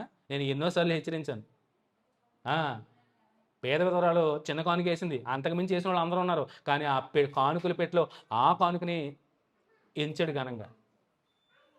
దీనిల వైపే ఆయన చూపు ఉంటారు, కానీ హంగు ఆరాధన చేసి పెద్ద పెద్ద కట్టడాల వైపు చూడడం. కట్టడాలకు ఆయనకి నథింగ్. దేవుడు పై రూపురేఖలను లక్ష్య పెట్టడం. అవునా? లక్ష్య పెడతాడా? సంవత్సరం అంత చచ్చి దాని వైపే చూస్తాడు అనుకుని మీరు అనుకుంటే మన మన పిచ్చిదనం అవుద్ది. అవునా? అవునా? పెద్ద పెద్ద కట్టడాలు కట్టేస్తారు, ఎక్కడ పడితే అక్కడ వేసేసుకున్నారు మొత్తం. అక్కడ ప్రసంగాలు చేయలేక డిజిటల్ చర్చలు పెట్టుకుని తెరలేసుకుని ప్రసంగాలు చేసుకుని వాటి వల్ల ఏముంది? నిజ సేవకుడు నిజంగా ఎలా ఉన్నాడు? దీనుడిగానే ఉంటాడు బోధకుడు, సేవకుడు ఎప్పుడు. నిజ సేవకుడు తన విశ్వాసం, తన మందనే కంటికి రెప్పలా కాస్తాడో. ఎక్కడో ఉండి నేను ప్రసంగం చేస్తాను, నువ్వు తెరలో చూడంటే నిజ సేవకుడి లక్షణం అది కాదండి. కాపరే మందనే సంరక్షించుకుంటాడో అది నిజమైన కాపరే. సంఘ కాపరే సంఘాన్ని విడిచి అంటే గొర్రెల్ని విడిచి ఎక్కడికి వెళ్ళడు, గొర్రెలతోనే ఉంటాడు కాపరే. కాపరే మీరు మేయండి అని వెళ్ళిపోతాయా? కొన్ని గొర్రెల కాపరి వెళ్ళిపోతాడా? ఎక్కడికి వెళ్ళండి, సంరక్షించుకుంటాడు. అవి తినేటప్పుడు, నడిచేటప్పుడు, త్రాగేటప్పుడు అన్ని విషయాల్లో సంరక్షించుకుంటాడు. అట్ ద సేమ్ టైం సంఘ కాపరి కూడా సంఘ విశ్వాసులందరినీ సంరక్షించుకుంటాడండి. సంఘమో దిక్కున విశ్వాసం ఎక్కడ నేను ప్రసంగం చేస్తాను విను, తెరలో లైవ్లో చూడంటే అందుకనే నేను ఆ ప్రయత్నం కూడా కొంచెం ఆపేసుకున్నాను. నేను ఇంకో సంఘం ఎక్కడో ప్రయత్నం అనుకున్నాను, కానీ దేవుడు నాకు మనసుకు అనిపించింది వేరే ప్రాంతంలో యవనస్తులతో ప్రయత్నం చేసాం చర్చి పెట్టాలని. కానీ చాలాసార్లు ఆలోచన చేశాను, ఏంటి స్థానిక సంఘం 50 ఏళ్ళ నుంచి సంరక్షించింది, మా కుటుంబానికి ఎంతో అండగా నిలబడింది, ఒకే కుటుంబంలో ఉన్నాం. ఇంకొక సంఘం పెడితే మరలా ఈ సంఘాన్ని నేను ఎవరితో పెద్దలతో చెప్పినట్టున్నాను, స్థానిక సంఘం మీద ప్రేమ తగ్గిపోద్దేమో, ఈవెన్ వారిని పట్టించుకోవాలి, మన బోధ మారిపోద్దేమని నేను కొంచెం విరమించుకున్నట్టే చెప్పాను కొంతమందికి. ఎందుకంటే స్థానిక సంఘాన్ని కాపాడుకోవాలి. నేను ఇంకో సంఘం పెట్టుకుని అక్కడికి వెళ్తే దాని మీద ఫోకస్ పెడతాను, కానీ ఈ సంఘం మీద ఉంటుందా? ఒకసారి ఆలోచన వచ్చిందంటే ఓకే, సంఘాలు పెట్టడం తప్పు కాదండి, పెట్టుకుని సంఘంలో, నీ స్థానిక సంఘంలో ఒక యవనస్తున్న తయారు చేయి, వాడికి అప్పగించి సంఘాన్ని స్వేచ్ఛగా విడిచిపెట్టి ఒక కుటుంబం విడిచిపెట్టి. మా నాన్నగారు అలా చేశారని 11, 12 వచ్చినాయి సంఘాలు. ఒక సంఘం కూడా మా దగ్గర మాకు తెలిసినాయి కానీ ఎవరూ లేరు, అప్పగించేశారు అంతే. మా అమ్మగారు చెప్తే కానీ నాకు తెలియదు. చుట్టుపక్కల గ్రామాలన్నింటిలోనూ 11, 12 సంఘాలు ఏర్పరిచి చక్కగా ఫ్రీగా విడిచిపెట్టారంట. ఆయన సేవ చేయండి అని అందరికి అప్పగించారండి. కొంతమంది ఉన్నారు, కొంతమంది నాకు తెలియదు. చుట్టుపక్కల ప్రతి గ్రామంలోనూ ఎంతో ఘనంగా ఒక్క సంఘం కూడా మేము ఆధిపత్యం వారి మీద ఏం చలాయించట్లేదు. మాకు తెలియదు, మేము విడిచిపెట్టేసాం. ఎప్పుడో నాకే తెలియదు, ఉన్నాయని చెప్తాం వరకే, వింటాం వరకే, కానీ ఏ రోజు ఆ సంఘాల్లో అడుగుపెట్టింది కూడా లేదు. విడిచిపెట్టాం అలాగా. ఆ సేవ వాళ్ళు అది ఉండాలండి నిజ సేవకుడు. నువ్వు సంఘాలు కట్టుకున్నావా, కట్టుకో, సంతోషం. కానీ నువ్వే దాని మీద ఆధిపత్యం చెలాయించి నీ గుప్పుట్లో పెట్టుకోవడం అనేది చాలా సరైన విధానం కాదు. నీ స్థానిక సంఘంలో ఒక సేవకుని తయారు చేయి, సంఘం అప్పగించు, విడిచిపెట్టు. ఈరోజు అలా లేవండి, బ్రాంచింగ్ ఎక్కువైపోయినాయి, బ్రాంచ్లు. ఆ బ్రాంచ్లకి ఒక ఆయన హెడ్. ఇవే ఈ లోక సంబంధమైనవి అన్నీ, వాటి కోసమే అన్నీ. కానీ నిజ సేవకుడు తన మందలో ఉన్నటువంటి ప్రతి దాన్ని సంరక్షించుకుంటాడో. నిజంగా సేవ చేసే సేవకుడు ఎలా ఉంటుందంటే ప్రతి సేవకుడి గృహానికి వెళ్తాడో, ఏమొచ్చినా, కష్టం వచ్చినా, బాధ వచ్చినా, శ్రమ వచ్చినా గృహానికి వెళ్ళి ఖచ్చితంగా ప్రార్థన చేసి వస్తాడు. రోజు వెళ్ళకపోయినా కానీ కష్టాల్లో ఉన్న, శ్రమల్లో ఉన్న, వ్యాధి బాధలో ఉన్న వీళ్ళకి సేవకుడు నిజ సువార్థికుడు సేవకుడు ఖచ్చితంగా గృహానికి వెళ్తాడు. వెళ్ళి ప్రార్థన చేసి ఏమీ ఆశించకుండానే వస్తాడు. అది నిజ సేవకుడు లక్షణం. కానీ ఈరోజు సేవకులు అంతే, మొత్తం ప్రతిరోజు ఒక్కొక్క ఇంటికి వెళ్ళిపోవడం, అక్కడే మొత్తం. ఏమీ ఆశించకుండా చేసేది సువార్త. ఆశించి చేసేది సువార్త కాదండి, అవునా? ఈరోజు అంత సువార్త అంతా ఏమైంది, ఏదో ప్రతిఫలం ఆశించే చేస్తున్నారు, కానీ అలాగే తయారైంది మొత్తం అంతా. కానీ ఎక్కడో అందరూ లేరు, కానీ ఎక్కడో కొంత సత్యము నిలబడే ఉంది. ఎక్కడో సత్యము నిలబడే ఉంది. సో చూడండి, సో అదే చెప్తున్నాడు, క్రీస్తు యేసునందు యూదులతో పాటు సమాన వారసులను, ఒక శరీరమందల సాటి అవయములను వాగ్దానములో పాలివారమై ఉన్నారనేది మీకు తెలుసుకోవండి ఖచ్చితంగా. ఎందుకంటే అందరూ సమానం క్రీస్తునందు. యూదుడని లేదు, గ్రీస్తు దేశం లేదు, స్త్రీ అని లేదు, పురుషుడు లేదు. క్రీస్తునందు విశ్వాసం నుంచి ఆయన తిరిగి జన్మించిన ప్రతి ఒక్కరు కూడా సమానం. నువ్వు ఆ ఊరుడు, ఈ ఊరుడు, ఆ దేశముడు, ఈ దేశముడు ఏమీ కాదండి. క్రీస్తునందు అందరూ ప్రపంచవ్యాప్తంగా ఎవరైతే క్రీస్తుని విశ్వసించారో అందరూ కూడా సమానం, ఆల్ ఆర్ ఈక్వల్ క్రీస్తునందు. కానీ పూర్వం ఎలా ఉంది పరిస్థితి? అందుకనే పూర్వమందు అంటాడు, పూర్వకాలమందు మనుషులకు తెలియపరచబడలేదు, వారికి తెలియపరచబడలేదు ఈ మర్మం. ఏ మర్మం? ఏం తెలియజేశాడు? మీరు ప్రత్యేకించిన జనాంగం అంతే, మీరు పవిత్రంగా ఉండాలి, మిమ్మల్ని మీరు వేరుపరుచుకోవాలి, మీకు వారు వేరే ఉండాలని చెప్పాడు. కానీ క్రీస్తు వచ్చినాక ఏమైంది? క్రీస్తు నందు అందరూ సమానము. పూర్వకాలం అయితే అందుకని మీరు అబ్జర్వ్ చేశారా? పాత నిబంధనల పుస్తకాలు చదివినప్పుడు వెంటన్నారా? ఊహించేస్తాను, టైం అయిపోయింది. పాత నిబంధన పుస్తకాలు ఎన్ని 39 పుస్తకాలు చదివినప్పుడు అంతా ఇజ్రాయేల్ చరిత్రే ఉంటుంది. దాంట్లో మీరు గమనించారా? యుద్ధాల్లో తండ్రి అయిన దేవుడు ఇజ్రాయేల్ పక్షాన యుద్ధాన్ని చేసి ఆపోజిట్ వారిని ఏం చేసేవాడు? మామూలుగా కాదు, అవునా? యుద్ధమా యెహోవా అయితే. మరి వాళ్ళు చచ్చిపోయిన వాళ్ళందరూ యుద్ధంలో మరి చనిపోయిన వాళ్ళందరూ ఎవరు? అందుకనే పూర్వకాలం ముందు ఆ మరణం తెలియదు వారికి, జనులకు చెప్పలే. మీరు వారితో యుద్ధం చేయండి, మీరు మరి సమూలంగా చంపేయండి అన్నాడు అంతే. కనికరం లేకుండా ఈవెన్ మొత్తం పిల్లల్ని మొత్తం కొన్ని సందర్భాలు చదివితే ఏంటి ఎంత క్రూరుడా దేవుడు అనిపిస్తూ ఉంటుంది, అవునా? నిజంగా అనిపిస్తూ ఉండదు. ఏంటి ఎంత ఘోరంగా కనపడుతున్నాయి ఏంటి కొన్ని పుస్తకాల్లో. అంటే తను సొత్తుగా చేసుకున్న ప్రజల మీద ఈగ కూడా వాలనలేదే. ఎంత హాని తలపెట్టిన వాడిని భయంకరంగా శిక్షించాడే. అమ్మ చదివారా? ఎప్పుడైనా కనపడ్డాయి మీకు అలాంటి సందర్భాలు? కనపడ్డాయని బైబిల్ చదివిన వాళ్ళకి? యుద్ధాలు చేసినప్పుడు ఆపోజిట్ వాళ్ళు అంటే 7 జాతుల తెగల వారిని, ముఖ్యంగా ఫిలిస్తీన్ని ఊచపోత కోయించాడు నిజంగా. అంటే శత్రువు అంటే దేవుని ప్రజకి ఎవరైతే శత్రువుగా కనపడదో ప్రతి దాన్ని సమూల నిర్మూలన చేయమన్నాడు. కానీ క్రీస్తు వచ్చినాక క్రీస్తునందు అందరూ మధ్యలో ఏమొచ్చింది? క్రీస్తు వచ్చాడు, క్రీస్తు తీసుకొచ్చాడు, అదే ప్రేమ.